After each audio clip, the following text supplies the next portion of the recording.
তখন আমি স্কুলে ছিলাম, এসএসসি পরীক্ষার্থী ছিলাম। আমি যখন স্কুলে যেতাম তখন আমার আব্বু কলেজ আমাকে স্কুলে দিয়ে তারপর উনি চলে যেতেন কাজে। আমার আব্বু একজন গভর্নমেন্ট অফিসার, যার ক্ষেত্রে আমার আব্বু আমাকে যখন 10 টাকা বা 5 টাকা দিতেন, তখন আমি এই 5 টাকা থেকে 4 টাকা একজন মানুষকে দিতাম আর 1 টাকা আমার কাছে রাখতাম। তো এই ক্ষেত্রে বাড়তে বাড়তে পরে দেখতাম যে আমার কাছে ওইভাবে ভাড়ার টাকা থাকতো না, খাবারের টাকা থাকতো না। আমি আমার আব্বুর পকেট মারতে শুরু করলাম।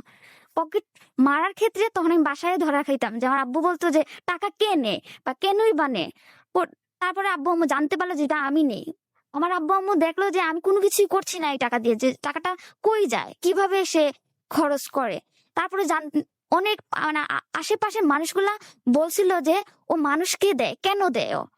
আমার আব্বু বাসায় বলছিল যে ও মানুষকে দেয়। আমাকে আমার আব্বু বলছে তুমি একটা মেয়ে, তুমি এভাবে যে মানুষকে দাও কতদিন দিবা, মানুষ তোমার পিছিয়ে দিয়ে লেগে যাবে, তুমি দিবা আজকে, কালকে আবার তোমার কাছে এই মানুষটাই চাবে। আমার একটা নেশা হয়ে যায়, একটা মানুষের মুখে যখন হাসি আসে মনে হয় আমি তখন এভারেস্ট জয় করেছি এই সামান্য একটা উপহার দিয়ে। 2013-14-তে আমি কলেজে উঠি, তখন আমি ফেসবুক ওপেন করি ফার্স্ট। তো আমাকে আমাদের এই এলাকার একটা ভাইয়া ফেসবুক অ্যাকাউন্টটা খুলে দেন। খুলে দেওয়ার পর আমি লেখালেখি শুরু করি। লেখালেখি করার পর আমার ফেসবুকে চ্যানেল জার্নালিস্ট লন্ডনের উনি আমাকে ট্যাক্স করেন যে আমার লেখা দেখে উনি মুগ্ধ হয়েছেন যে আমি ফিউচারে জার্নালিস্ট হব।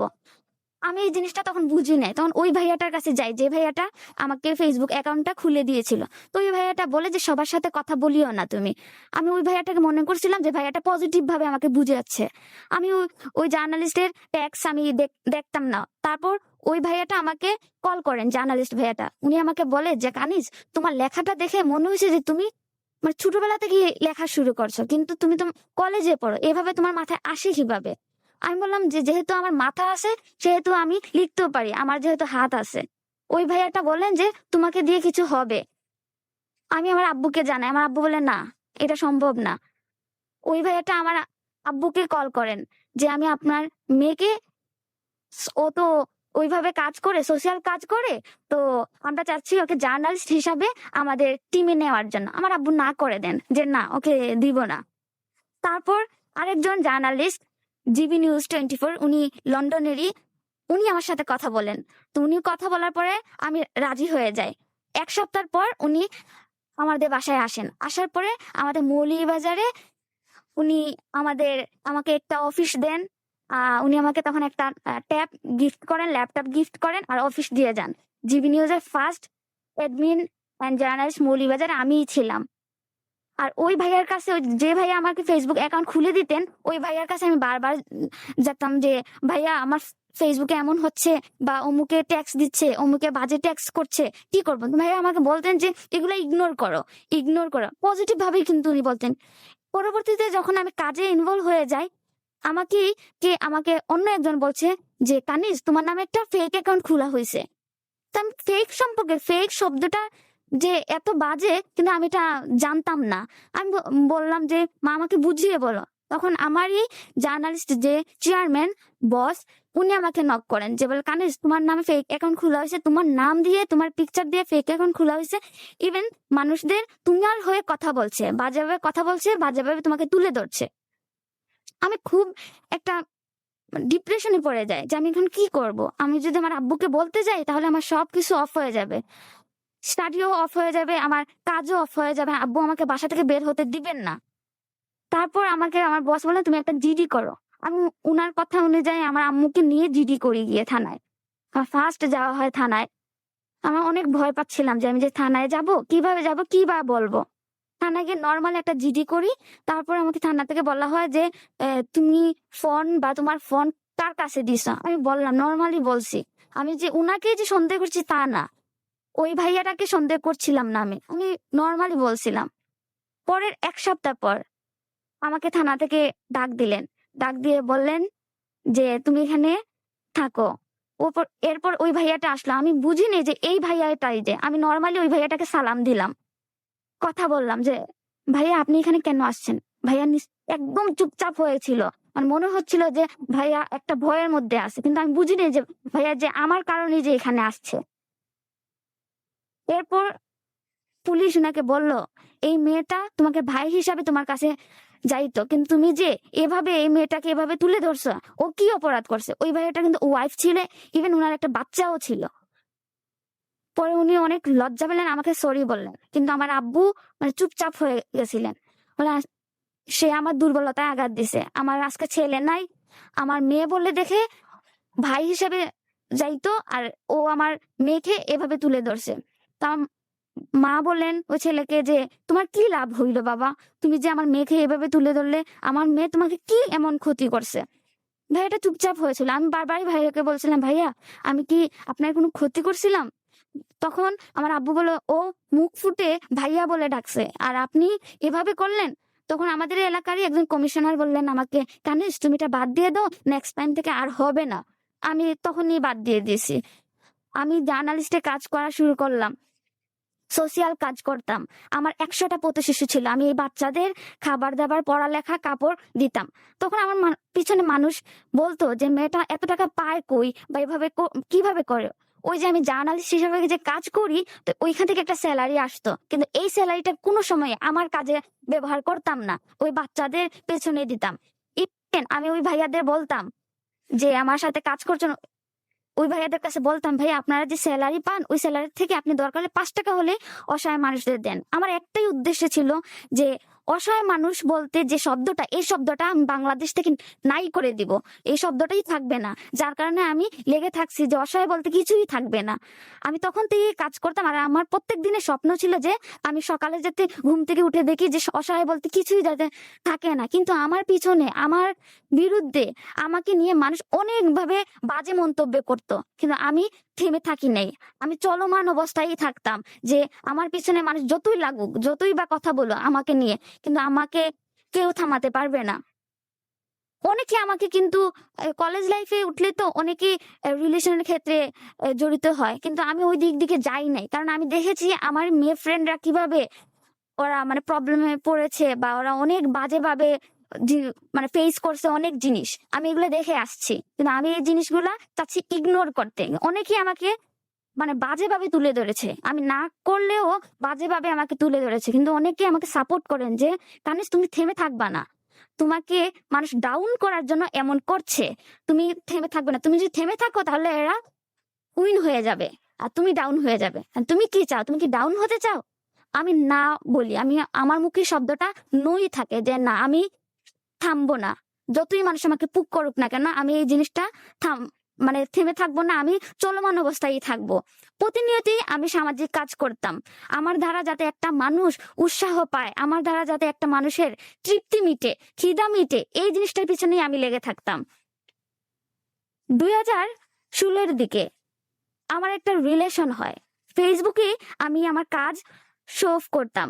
অনেকে বলতো যে শো অফ করতাম কেন, তাই মনে করতাম যে শো অফের দ্বারা যদি 10টা মানুষে আর আমার পাশাপাশি কাজ করে, তাহলে আমি বারবার শো অফ করবো, বারবার শো অফ করবো। তো আমি যখন শো অফ করতাম তখন আমাকে অনেকে কমেন্ট করতো, তো ওই কমেন্টের সাথে যার সাথে আমার অ্যাফেয়ার হয়, উনি আমাকে বারবারই কমেন্ট করতো, দেখতাম। তারপর উনি আমাকে টেক্সট করেন, উনি আমাদের দেশে ছিলেন না, বাইরের দেশে ছিলেন, তার কথাবার্তা হইতো, নর্মালি কথাবার্তা হইতো। তারপর দেখলাম যে ওই ছেলেটা আমার প্রতি উইক হয়ে যায়, আমি উনার সাথে কথা বলতাম, কিন্তু আমি ওইভাবে কিন্তু আগে কখনো কথা বলি নাই। উনার সাথে আমি কথা বলা স্টার্ট করি, কাজের ফাঁকে উনার সাথে কথা বলতাম, অল টাইম কথা বলতাম। কথা বলতে বলতে প্রায় 2016 থেকে 2017-তে উনি দেশে আসেন। দেশে আসার পরে উনি কি করলেন যে উনার একটা মামলা ছিল, যার কারণে উনি বাইরের দেশে চলে যান, উনার বাবা উনাকে পাঠিয়ে দিয়েছে, এটা নিজেই উনি আমাকে বলছেন। পরে উনি জেল খাটেন, তারপর উনি জেল থেকে 3 মাস পরে বের হন। পরবর্তীতে উনি আমার কাছ থেকে টাকা চাওয়া শুরু করেন, আজকে এত টাকা লাগবে, কালকে অত টাকা লাগবে, মানে অনেক ভাবে আমাকে কাছে টাকা চাইতেন, আমিও দিয়ে দিতাম। আমি মনে করতাম যে আমি যাকে পছন্দ করি তাকে আমি দেই, আমি কখনো না শব্দটা বলতাম না। আমার কাছে যদি নাও থাকতো, আমি আমার ফ্যামিলির কাছ থেকে হাওলাত নিয়ে নেই, আমি উনাকে দিতাম। পরবর্তীতে উনার ফ্রেন্ডের মার ব্লাড লাগে, আমি উনার মাকে ব্লাড জোগাড় করে দিই। আর ওই ভাইয়াটা, যে ভাইয়াটার মাকে আমি ব্লাড জোগাড় করে দিই, ওই ভাইয়াটা 2017-এর দিকে, শুরুর দিকে, এপ্রিল ফেব্রুয়ারির দিকে ওই ভাইয়াটা আমাকে বললেন যে আপু আপনি তো আমাকে হেল্প করছেন, তো ওই ক্ষেত্রে আমি আপনাকে একটা হেল্প করতে চাই। আমি বলছি ভাইয়া হ্যাঁ বলেন। বলছে আপনি যাকে অন্ধের মতন ভালোবাসেন সে আপনাকে কতটুকু ভালোবাসে আপনি কি সেটা জানেন? আমি বললাম ভাই আমি তো জানি সে আমাকে অনেক ভালোবাসে। বলে আপনি এটা ভুল জানেন, সেটা আপনি ভুল জানেন। ও বাইরের দেশে ছিল, ও সময় কাটানোর জন্য আপনার সাথে কথা বলতো, ও অন্য মেয়েদের সাথেও কথা বলতো। আমি বলতাম যে না থাক, বলতেই তো পারে, স্বাভাবিক বলতেই পারে। বলছে না ওইভাবে বলাটা না, আপনি এটা জানেন না, আপনি দুনিয়া বলতে কিছুই জানেন না।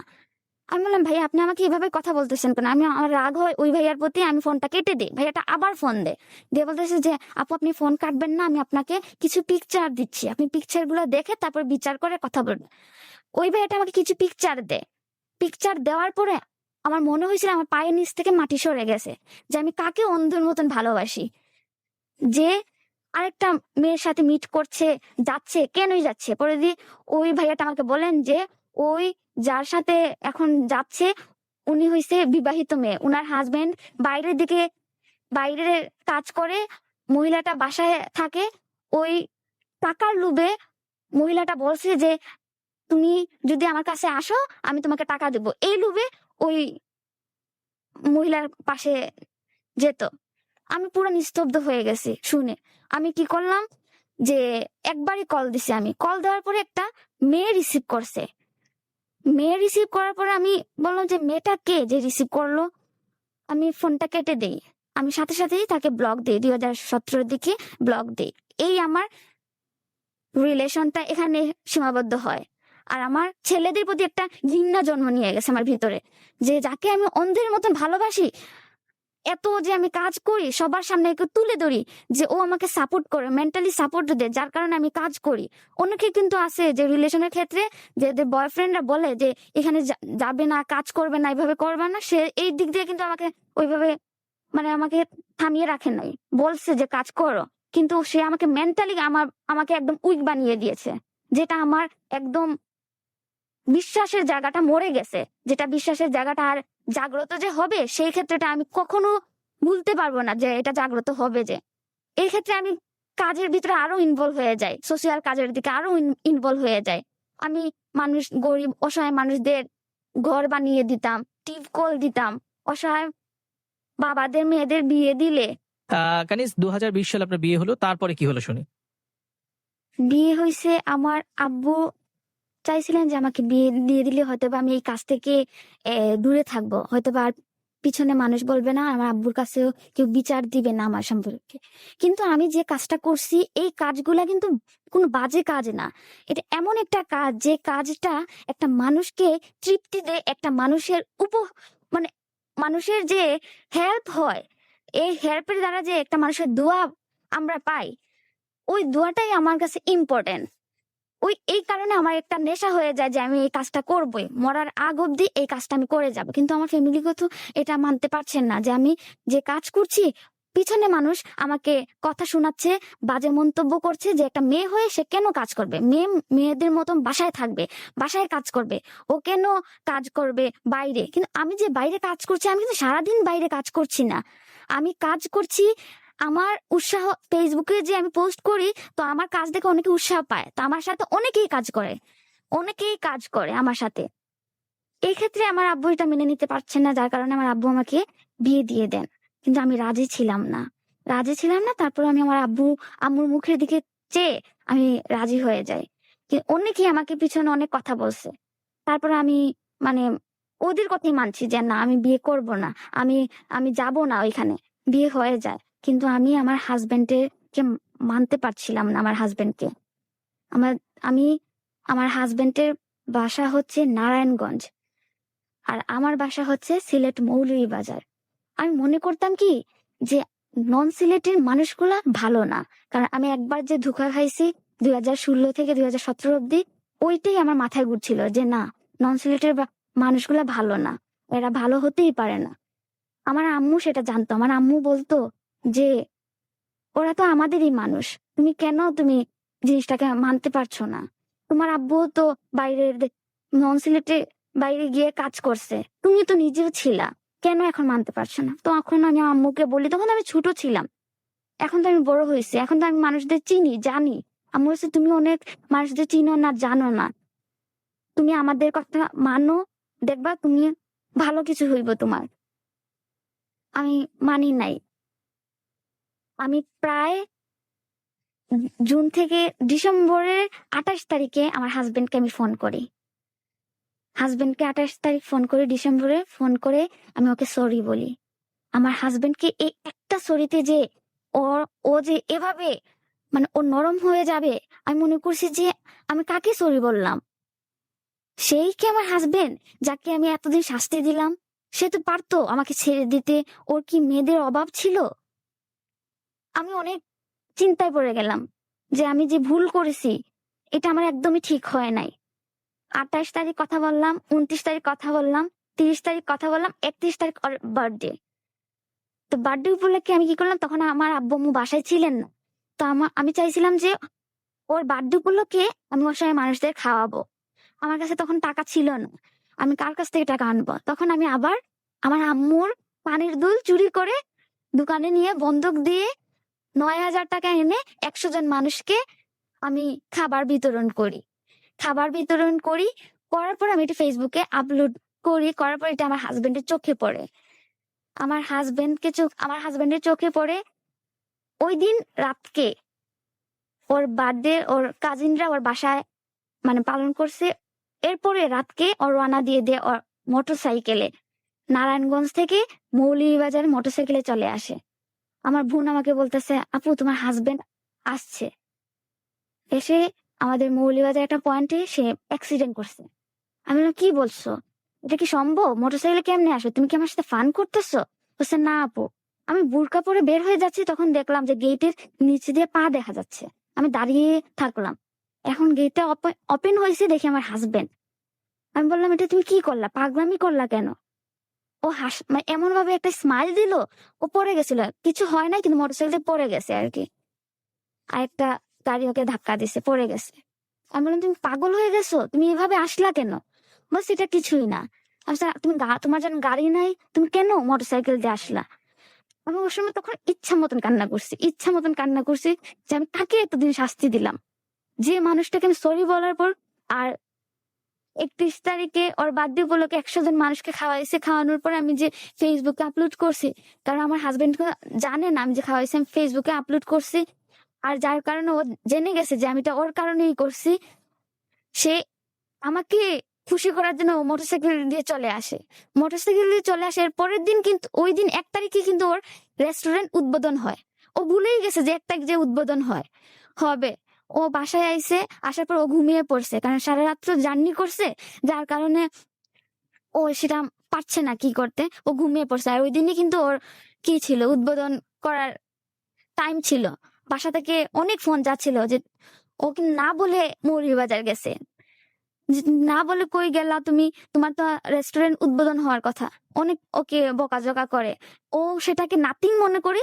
সে আমার সাথে হাসি খুশি ভাবে চলছে, কথাবার্তা বলছে। আমি ও ঘুমিয়ে পড়ছে। আবার ঘুমিয়ে যাওয়ার পরে আমি ওকে বাসায় রেখে আমার কথা ছিল 1 তারিখে আমি একটা ব্লাড ডোনেশন করব। 10তম ব্লাড ডোনেশন করে বাসায় আসি। তখন ব্লাড ডোনেশন করতে তখনই আমার মাথা ঘুরছে যে ও কেনই বা ওর রেস্টুরেন্ট উদ্বোধন থেকে আমাকে দেখতে আসলো, কেন আসলো? আমি বাসায় এসে ওকে প্রশ্ন করলাম। ও হাসি দিয়ে আমার হাতটা ধরে বলল যে, কানিজ, এটা আমার জন্য নাথিং, এটা আমার জন্য কিছুই না। এটা রিস্ক নিয়ে আসলা, তোমার যদি কিছু হতো।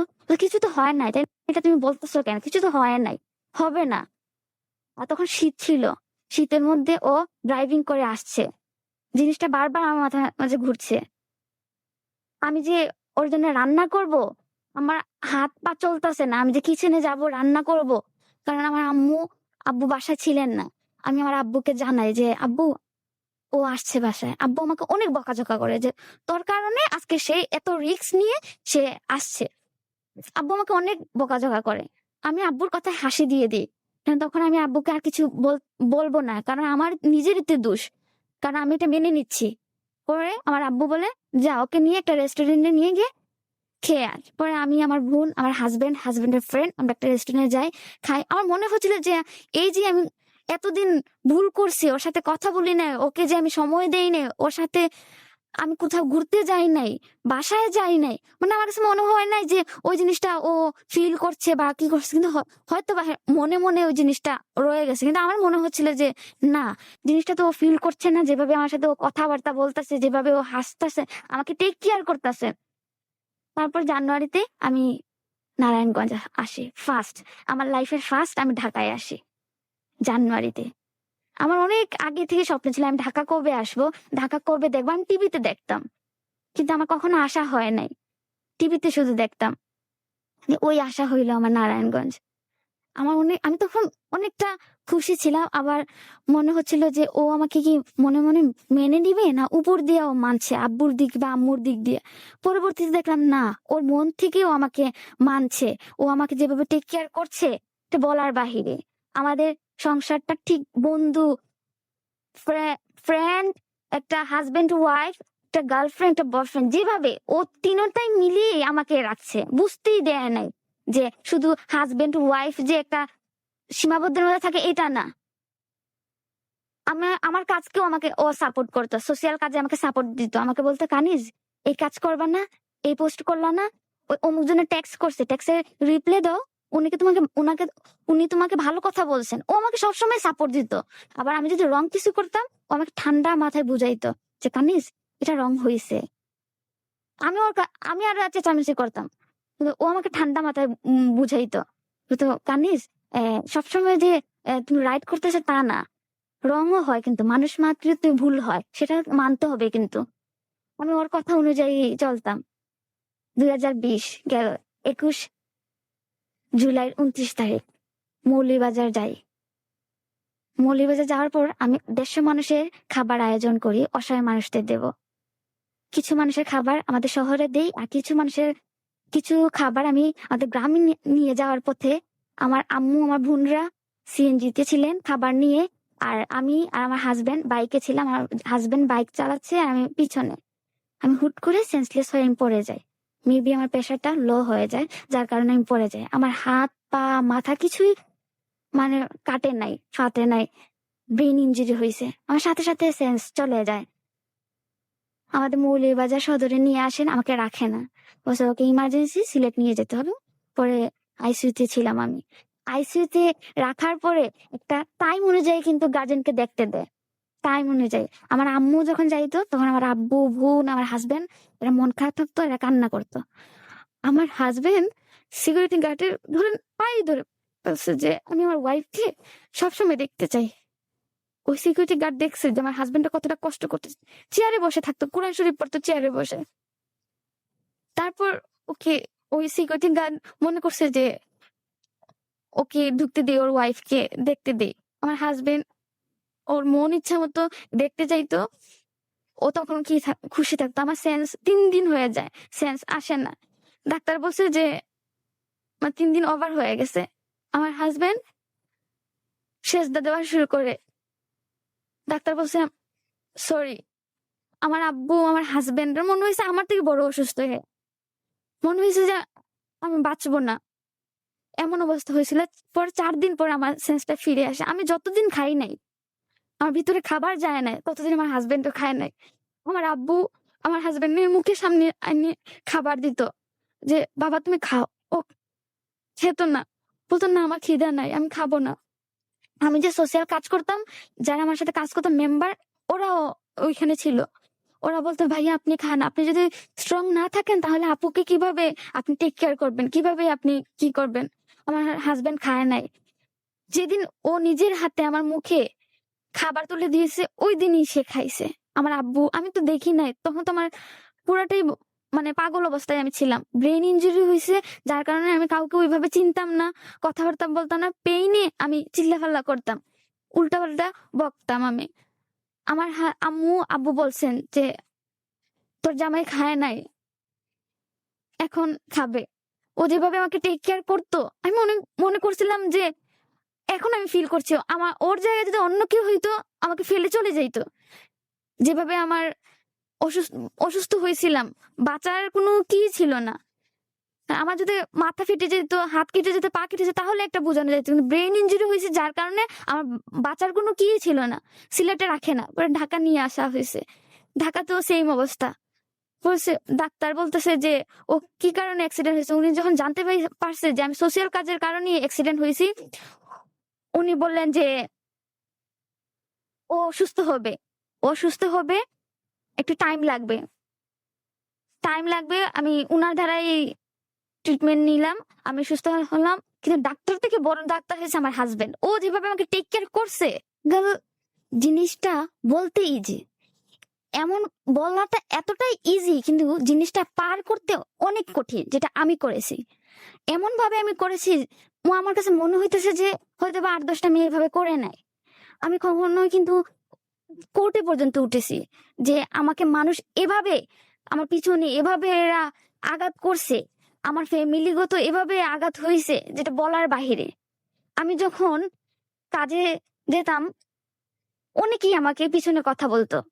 আবার কিছু ছেলেরা ছিল যে এরা আমার সাথে রিলেশন করতে চাইতো, কিন্তু আমি ওইভাবে এদেরকে, মানে তাদেরকে আমি কেয়ার করতাম না। কিন্তু ওরা কি হচ্ছে, মনে করছে যে আমরা ওর উইকে গিয়ে আঘাত দেই, তাহলে ও আমাদের সাথে কথা বলবে।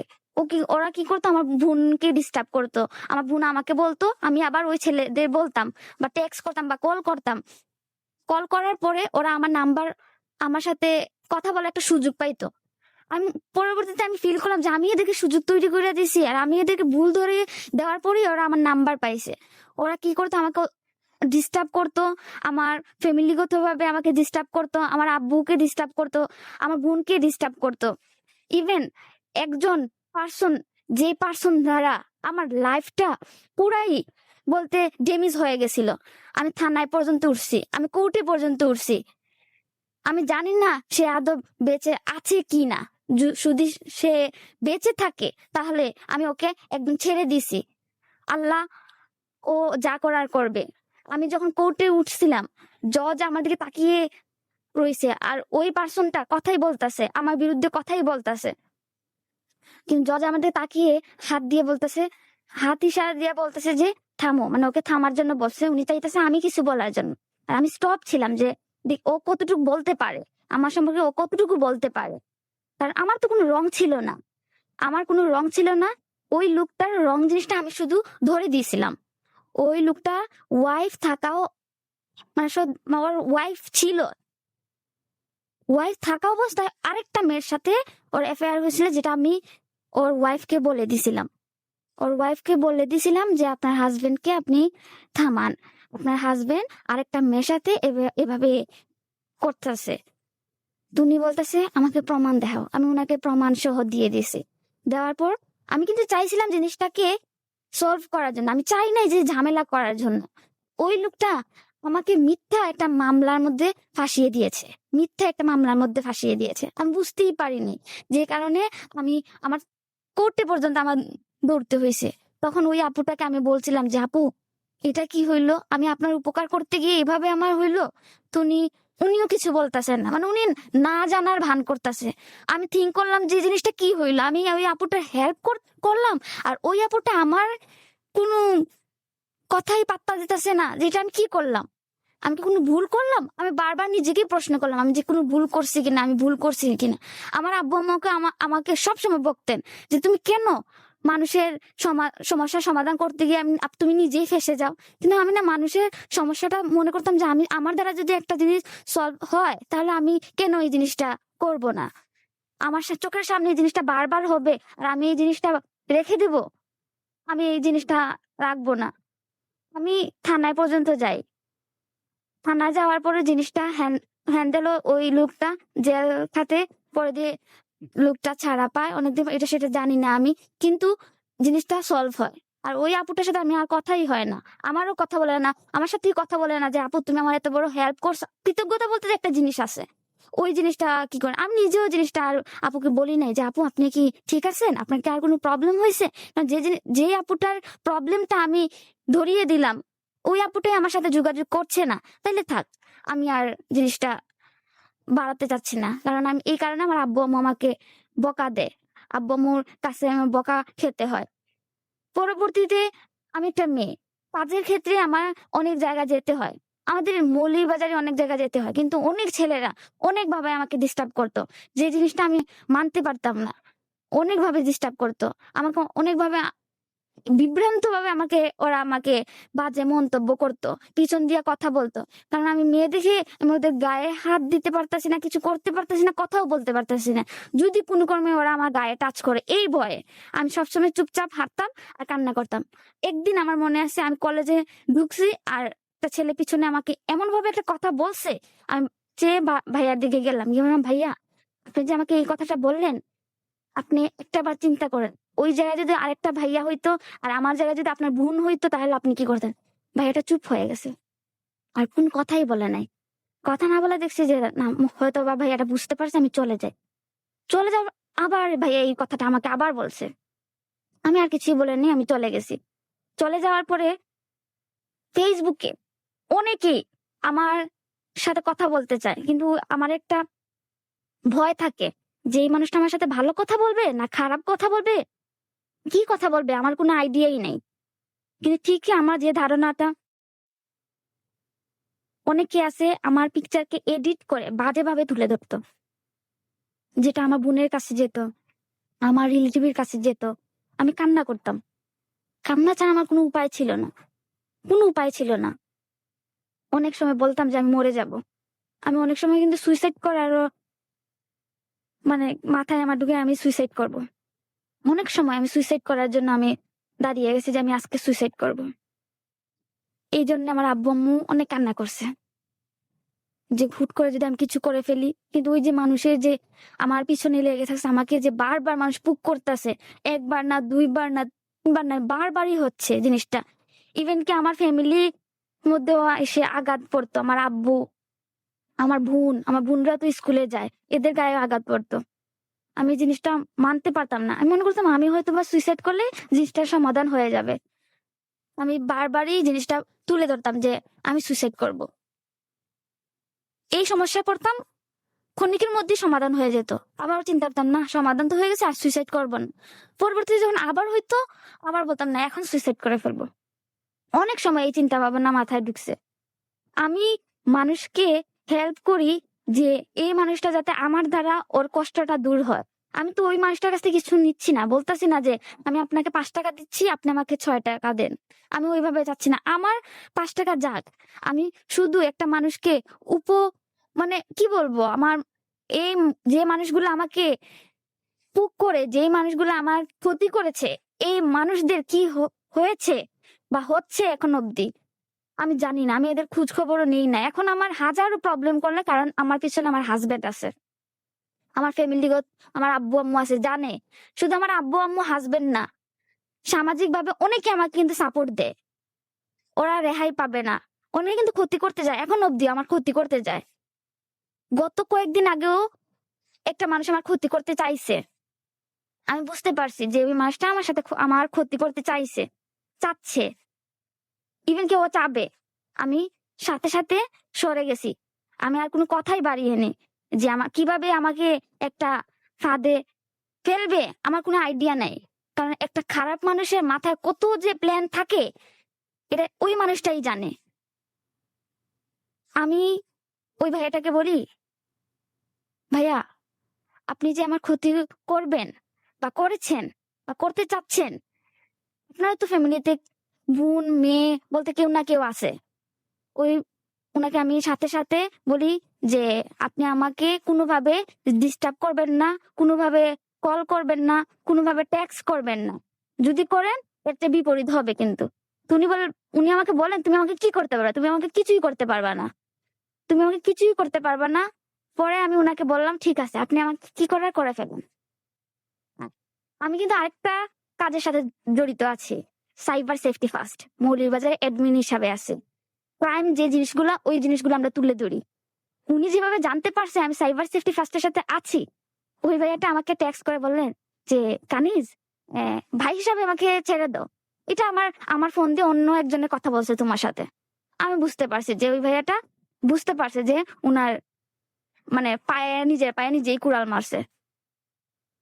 উনি আমার ক্ষতি করতে চাইছে, নিজেই মনে করছে যে আমি এখন ফেসে গেছি, আমি ওর কাছে সরি বলি, না হলে উনি বাঁচতে পারবেন না। আমাকে উনি সরি বলেন, আমি আর কিছুই বলি নেই আমি উনাকে। না বলেই আমি বলি যে থাক, আমি নিজে নিজে থিঙ্কিং করি যে থাক জিনিসটা এখানে শেষ। এর আগে 2019-এর দিকে আমি যাচ্ছি একটা জায়গায়, ঘুরতেই যাচ্ছি, পিকনিকে যাচ্ছি, আমি আমার কলেজ থেকে পিকনিকে যাচ্ছি। মানুষ এত নেগেটিভ হতে পারে, বাবার বয়সী মানুষ এত নেগেটিভ হতে পারে, আমি কখনো চিন্তা করতে পারি নাই। উনি যে আমার ক্ষতি চাই, উনাকে টাকা দেওয়া হয়েছে যাতে উনি আমার ক্ষতি করেন। উনাকে টাকা দেওয়া হয়েছে, আমি বুঝতে পারছি জিনিসটা যে উনি আমার ক্ষতি করতে চাচ্ছেন। আমি বললাম যে আঙ্কেল কিছু লাগবে? উনি বললেন না কিছু লাগবে না, তোমার আব্বু তো বলছে তোমার কিছু লাগবে কি না আমি দেখার জন্য, তোমার আব্বু বলছে তোমাকে যাতে আমি দেখে রাখি। বলছে আঙ্কেল আপনি তো উল্টাটা করতেছেন। তো উনি বলতেছে আমি কি করতেছি? আঙ্কেল আপনি কি বুঝতেছেন না আপনি কি করতেছেন? আঙ্কেল আপনি যা করতেছেন এটা ঠিক একদমই ঠিক করছেন না। আমি কিন্তু এখন বাধ্য হব এই বাসের মধ্যে চিৎকার করতে আর সবাইকে বলতে। উনি আমাকে বলেন যে মা আচ্ছা থাক, তুমি কিছু খাইবা? আমি সে হ্যাঁ খাবো। উনি কি করেন, ওই পানির বোতলের মধ্যে একটা ওষুধ মিক্স করে দিছেন। ওষুধটা সাদা হয়ে গেছে। পানিটা তো কখনো গোলা থাকে না, পানিটা কখনো কিন্তু গোলা থাকে না, পানিটা সবসময় নর্মাল থাকে। আমি গোলাটা দেখেই বুঝলাম। আর ইভেন বোতলের প্রথম অংশটা খুলতে গেলে কিন্তু প্রথমেই টাইট লাগে, জিনিসটা একদম আমার কাছে ইজি লাগছে। আঙ্কেলটা যদি আমাকে দিতেন প্রথম দোকান থেকে এনে পানিটা, তাহলে আমার একটু শক্ত লাগতো, টাইট লাগতো, কিন্তু ওই বোতলটা একদম ইজি, পানিটা গোলা। আমি কি করলাম, জানলা দিয়ে দিকে লুকিয়ে লুকিয়ে পানিটা ফেলে দিছি এবং আমি একটু স্মেলটা নিলাম যে গন্ধটা কিসের আসছে আমি দেখি। পরে আমাকে বারবার আঙ্কেল বলতেছে পানি খাইছো, পানি খাইছো, পানি খাইছো। আমি না করি যে আমি পানি খাই নাই। পরবর্তীতে এমনি আবার বলেন পানি খাইছো, আমি বলছি হ্যাঁ আমি পানি খাইছি। তখন আমাদেরকে জাফলং নামাইছে। উনি আমাকে বলে যে বাথরুমে যাবে তুমি? আমি বলে হ্যাঁ যাবো। তখন আমি কিন্তু মিথ্যা কথা বলি, বাথরুমে যাবো। আমি দেখি উনি কি করতে চায়, আমি বাথরুমে যাবো। তুমি বলছে আমার সাথে আসো। আমি আঙ্কেল ওই আমার ফ্রেন্ডরা তো অন্য জায়গায় যাচ্ছে। বলছে এখানে তুমি যাইতে পারবা না, এখানে ভালো না বাথরুম, এটা তুমি পারবা না, তোমাকে নিয়ে যায় একটা ভালো একটা বাথরুম। আমি আচ্ছা ঠিক আছে আঙ্কেল চলেন। আমি গেলাম ওনার সাথে, কিন্তু উনার যে বাজে একটা কি ছিল আমি সেটা আগেই বুঝতে পারছি। আমি সাথে সাথে আমার আব্বুকে ফোন দিয়ে আমি রেখে দিছি।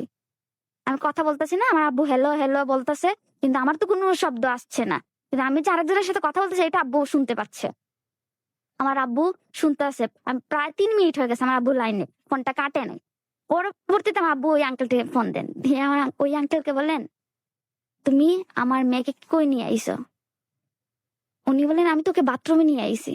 উনি ভয় পাওয়ার পরে আমি ওনাকে রেখেই চলে আসার পরে আমার স্যারের কাছে গেছি। স্যার বলে যে কানিজ তোমাকে আমি স্যালুট জানাই। আমি স্যার কি হয়েছে? বলছে আমি তো তোমাকে বাস থেকে দেখছি, তুমি যে বাস থেকে তুমি কি করতেছো, যুদ্ধ করতেছো। স্যার আপনি কেমনে বুঝলেন? স্যার বললেন যে আমি কি এমনি এমনি অ্যাকাউন্টিং এর টিচার হয়ে গেছি?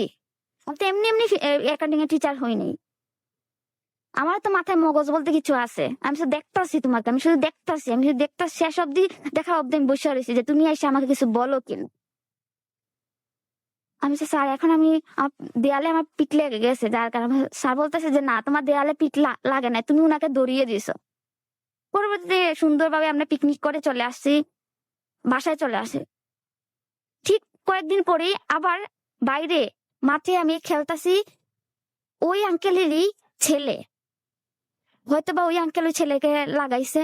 আমি দাঁড়িয়ে ছেলেটা মানে কিভাবে জানি কথাবার্তা বলতেছে যাতে আমার কানে এটা লাগে আর আমার যাতে কি হয়, ক্ষতি হয়। ফেসবুকে আমাকে বারবার নক করতেছে, বাজে পিকচার দিচ্ছে, বাজে ভাবে আমাকে তুলে ধরছে। আমি জিনিসটা মানতে পারছি না যে বারবার এই জিনিসটা কয়েকদিন পর পর এই জিনিসটা আমার সাথেই হয় কেনই বা আমার সাথে হয়, অন্য মানুষদের সাথে হয় না কেন, আমার সাথেই কেন হয়? আমি ফেসবুক অ্যাকাউন্ট এখানেই নষ্ট করে ফেলি। আমি আর 2 বছর আমি ফেসবুক আর চালাইনি। 2020-এর ডিসেম্বরের 31 তারিখ আমি ফেসবুক অ্যাকাউন্ট খুলি। এই আমার চলতি অবস্থায় এখন অব্দি আমি, যারাই আমার এখনো ক্ষতি করতে চায় তারা 10 বার ভাবে। অলরাইট, আমরা বুঝতে পেরেছি। তো আপনি আসলে আপনার এই যে এত কিছু ঘটতেছে, মানে আপনার কি মনে হয় কেন হয় আপনার সাথে?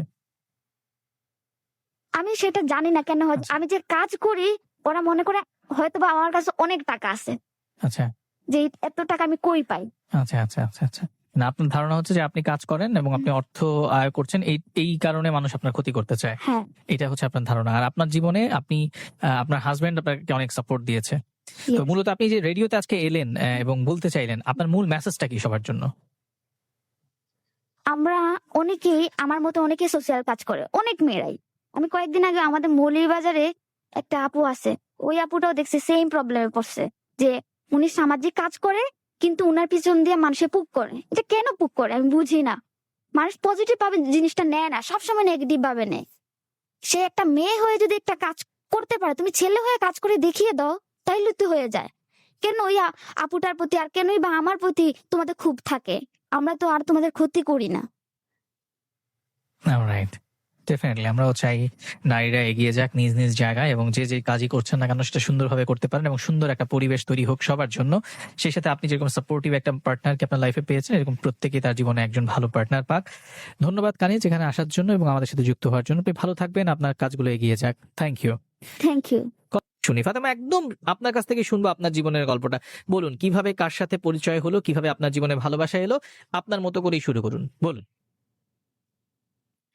প্রথমে আমি যেটা বলতে চাই, আমি খুবই সাধারণ একটা ফ্যামিলির মেয়ে, খুব মধ্যবিত্তও না, মোটামুটি চলে, ওই ফ্যামিলি থেকে আসছি। তো যাই হোক, আমি একদম আমার লাইফ যেটা শুরু যখন থেকে আমার মনে পড়তেছে কাহিনী, ওইখান থেকে বলা শুরু করতেছি।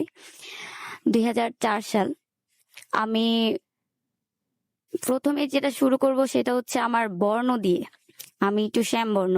আমার ফ্যামিলিগত ভাবে যেটা হয়েছে, আমার ফ্যামিলিতে মেয়ে যারা আছে আমার মতো এই শ্যাম বর্ণটা কারো নাই। ছোট থেকে যেটা শুনে আসতেছি যে ও কার মতো হয়েছে, মানে কাজিন রিলেটিভরা আসলে হয় কি আমার থেকে একটু দূরে বা আমাকে নিয়ে সমালোচনা করাটা, সেটাই করে। সবসময় আমার ছোট বোন যারা আছে ওরা সব সুন্দর, ওদেরকে নিয়ে কথা বলে, মানে আমাকে ইগনোরই করতো আর কি। তো আমার ভিতরে কি গুণ আছে বা কি, এগুলো নিয়ে কেউই কখনো কোনো কিছু শুনতে চায় নাই বা বুঝতেও চায়নি। তো এরকম শুনতে শুনতে ভালো লাগতো না এই সমস্ত ব্যাপারগুলো। দেখা যায় তারা তাদের মতো করে থাকতো, আমাকে আলাদা করে রাখতো। এই জিনিসটা খুব বেশি কষ্ট লাগতো ছোট থেকেই। তো একসময় হয়েছে কি, আমি 2004 সালে ক্লাস 4-এ পড়ি, আর আমার মেজো বোন ক্লাস 2-এ পড়ে। আম, ওরই ক্লাস 2 এর একটা ফ্রেন্ড ওর একটা চিঠি দেয় আমার মাধ্যমে। আমি একটু সরল সোজা টাইপের, মানে ভিতরে ভিতরে জ্বলি, আসলে উপর দিক থেকে ভালো। তো এরকম চিঠি দেওয়ার পরে হয়েছে কি, আমি আবার ওইটা আমার বোনকে দিছি। দেওয়ার পরে আমার বোন একটু পজিটিভ মাইন্ডের, ওই এইগুলার প্রশ্রয় দেয় না, আর আমরাও দিই না। আমরা ছোটকাল থেকে যে শিক্ষাটা পাইছি যে এইগুলা কখনো পাত্তা দিবা না। তো যাই হোক, চিঠি দেওয়ার পরে এটা আমি আমার বোনকে দিয়ে দিছি। আম্মুরে আবার ও জানাই দিছে। জানার পরে আম্মু তো পুরা ধুমছে, মাইরটাই শুরু, কেন দিছি এই হেন তেন। আমার বোন বলতেছে যে তুমি কেন এই কাজ করতেছো, এগুলা কইরো না। তো আমার কাছে এই জিনিসটা কষ্ট লাগছে যে আমি বড়, আমারে আজ পর্যন্ত কেউ প্রপোজ করে নাই, ছোট বোন রে করছে। তো যাই হোক, এটা করার পরে একদিন রাস্তা দিয়ে আমি আর আমার মেজো বোন একদিন যাইতেছি। আমি আবার ছোট থেকেই হয় কি সাহসী মানুষকে বেশি পছন্দ করি। তো ওইদিকে এর একটা ছেলে খুব সাহসী টাইপের, ওই ছেলেটাকে আমার ভাল লাগতো। মানে প্রেম বলতে গেলে প্রেম না, মানে সাহসিকতাটা যে, ওইটাই ভাল লাগতো। তো আমি আবার একটা মিথ্যার আশ্রয় নিছি। মিথ্যার আশ্রয়টা বলতে কি, যে ওরে ওরে দেখতাম যে অনেক ছেলেরা কথা বলে, খালাতো ভাই বোন যারা আছে সবাই ওরে নিয়ে সমালোচনা করে, আমারে কেউ মানে করে না। তো আমি আবার মিথ্যা কথা বলতেছি কি বোনের সাথে, যে ইয়া জানিস এই ছেলেটা না আমার পছন্দ করে, আসলে কিন্তু মিথ্যা কথা।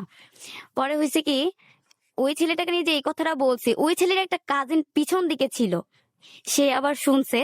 শোনার পরে ও থ্রেড যেটাকে বলে, আমাকে থ্রেড দিতেছে। হ্যাঁ, তুই ওর নামে এই কথাটা বলছিস, আমি তো ওরে যা বইলা দিমু। দেখ বলিস না, যা যা হয়েছে বলে দিছি, ভুল হয়ে গেছে। ও বলছে যে না, তুই আমাকে টাকা দিবি। তখন 2004 সাল, 30 টাকা না 40 টাকা চাইছিল। ওই মেয়ে আবার ক্লাস 1-এ পড়ে, যে টাকা দিবি। তো আমি বলছি আচ্ছা ঠিক আছে, তোরে টাকা দিব, আমি টিফিন টাইমে যে আব্বু টাকাটা দেয় ওইটা জমায় তোরে আমি দিব। বলে আচ্ছা ঠিক আছে। তো এরকম হয়তো আমি টাকাটা দিছিলাম তাকে, তারপরও সে আমাকে থ্রেট করতেছে যে তুই টাকা যদি না দেস তাহলে তোর বাসায় যা জানাই দিব। তো এরকম দেওয়ার পরেও দেখি যে রাস্তায় দেখলেই হুট করে আমার সামনে এসে দাঁড়ায় যে টাকা দাও। পরে আমি বলছি যে, না আমি আর দিব না, তুই ওরে যা যা মন চায় তা বলিস। তো বলার পরে হয়েছে কি, ও আবার বলে দিছে বাসায় যায়, ওই ছেলে বললামই তো সাহসী টাইপের, বাসায় আম্মু আবার ছিল না বাসায়। তো আমার যায় বলছে, এই ফাতেমা তুই আমার নামে এটা এটা বলছিস, আমি তোর, তুই কি দেখছিস, তোর চেহারা দেখছিস, মানে ওই যে শ্যামবর্ণ, তুই তো তোর চেহারাটা দেখিস নেই। মানে এত কষ্ট লাগছে ভিতরে। তখন চিন্তা করলাম যে ওরে কি একটা শিক্ষা দেওয়া যায়। পরে বলছি যে, যা ভাই ভুল টুল হয়ে গেছে, আমি আর তোর সাথে এই ব্যাপারে যাব না। ও বলছে আচ্ছা ঠিক আছে, কখন জানি তোর কাছে এই ধরনের কথা না শুনি। তো 26শে মার্চে একটা প্রোগ্রাম হয় কুইজ প্রতিযোগিতার আমাদের, ওইখানে মেরাজনগর, রায়েরবাগ থাকতাম, মদিনাবাগ আর মেরাজনগর মিলে 7টা স্কুল, ছোট ছোট যে স্কুলগুলা হয় না, ওই স্কুলগুলা মিলে 40টা প্রশ্নের অ্যান্সার। আমার আব্বু আম্মু কিন্তু কখনো এইসব ব্যাপারে আমার ইন্সপায়ার করে নাই। তারা পড়াশোনা করে নাই বিধায় এই জিনিসটা বুঝতে পারে নাই যে মেয়েরে এইভাবে বললে ও হয়তো ইন্সপায়ার হবে। কিন্তু আমার একটা জিদ ছিল, ও আমার এই বর্ণ নিয়ে কথা বলছে, ওরা আমি দেখাই দিব। যাই হোক, ওই যে শীটটা দিছে 40টা প্রশ্নের, ওইগুলো আমি সব ফটোকপি করছি।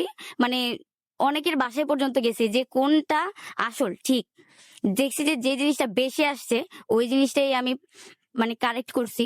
তো দেওয়ার ওই 40টা প্রশ্ন দিয়ে জমা দিয়ে দিছি। 26শে মার্চে আমাদেরকে একটা প্রোগ্রামে ডাকা হবে কুইজ প্রতিযোগিতার মাধ্যমে আর ওই যে লটারির মাধ্যমে।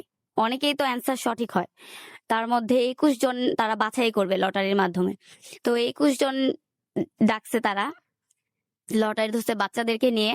21 থেকে একদম লাস্টে থেকেই তো শুরু হয়, লাস্ট থেকে ফার্স্টে।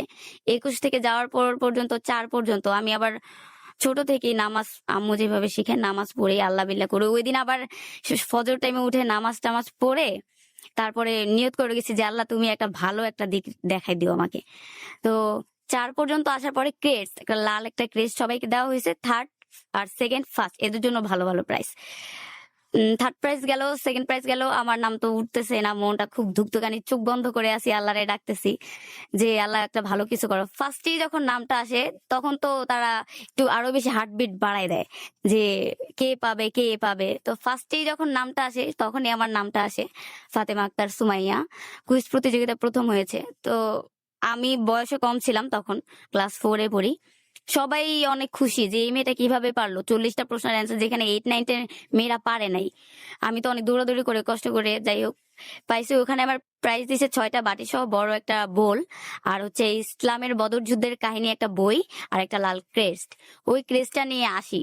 ওই ছেলেটা তখন আমার পিছন পিছন আসতেছে যে ফাতেমা, আসলে আমি দোয়া করছি দেখি তুই এরকম করছিস। আমি বলছি যে না, এরকম কিছুই না, এটা আমার যোগ্যতা। আমি তখনই কিন্তু বলে আসছি রাস্তা দিয়ে এই কথাটা। মানে তখন থেকে দেখি কি আমাকে ডিস্টার্ব করে, পিছনে পিছনে যায়, অথবা আমি তো ভুল করে ফেলছি এমন যেমন, তুই আমার মাফ করে দিস, আমি তোর সাথে কিছু একটা। আমি বলি না, এটা সম্ভব না।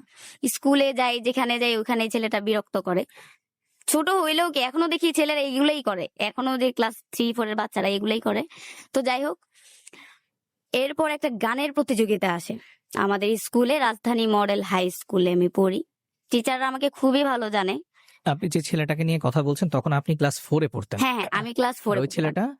ওই ছেলেটা 3-তে পড়তো। আমি ওর ব্যাপারে এতটা ইয়া না, ওই যে বললাম না সাহসিকতাটা ভাল লাগতো, ওই সাহসিকতাটা মানে এই যে দেখে। সাহসিকতার কথা বলছেন, ক্লাস 3-4 এর বাচ্চা কি সাহসিকতার কথা বলছেন? সাহসিকতাটা বলতে ওই যে এলাকায় কিছু ঝগড়া টগড়া হলে না অনেকে আসে না, আগায় যায়। হ্যাঁ, মানে না না এটা ভালো না, এটা খারাপ, ভালো মন্দের ভালো ভালো, কিন্তু কিন্তু সাহস সবাই কিন্তু এটা বলে না, ভালো হইলেও কিন্তু জাস্টিফাই করে না। হ্যাঁ, হ্যাঁ, হ্যাঁ। ওই জিনিসটাই আমার ভালো লাগতো, আচ্ছা। যে একজন আগায় আসে কারো আচ্ছা। বিপদে বা আর ওইটা তো আসলে এমন একটা বয়স, ক্লাস 3-4, মানে এত ছোট বয়স, ওই হ্যাঁ, সময় তো হ্যাঁ। আসলে এই বিষয়গুলো বোঝার কথা নয়। হ্যাঁ, মানে হ্যাঁ, আপনি হ্যাঁ। আসলে আপনার স্কুলের ভিতরে যা দেখতেন সেটা নিয়ে কি চিন্তা করতেন আসলে? মানে এই ভালো লাগা, এই যে সাহস, সে কথার কথা বলছেন, এগুলো কি আপনার একই স্কুলে পড়তেন না ভিন্ন না স্কুলে না না, পড়তেন? ভিন্ন। ভিন্ন স্কুলে হ্যাঁ পড়তেন। হ্যাঁ হ্যাঁ, বাট ভিন্ন। আপনি তার এই বিষয়গুলো কোথায় দেখতেন? আমাদের বাসার সামনেই তার বাসা। আচ্ছা, আচ্ছা, তো বিকাল হইলে ওই যে পড়তে যাই, ম্যাডামদের কাছে পড়তে যাই, তখনই দেখতাম যে মারামারি করে ই করে এই আপনার কি ছেলেটার ছেলেটাকে সামনে। ভালো লাগতো? ওই যে বললাম সাহসিকতাটা ওইভাবে, প্রেম ভালোবাসা যে ওইটা ওইভাবে ভালো লাগতো না, আচ্ছা, সাহসিকতাটা আমার কাছে ভালো লাগতো। আচ্ছা, ঠিক আছে। তারপরে হচ্ছে একটা সময় সে আপনাকে ডিস্টার্ব করা শুরু হ্যাঁ করলো। হ্যাঁ, ডিস্টার্ব করা শুরু করে। তো আমার তো জিদ মনের ভিতরে, ওই যে আমার বর্ণ নিয়ে একটা কথা বলছে।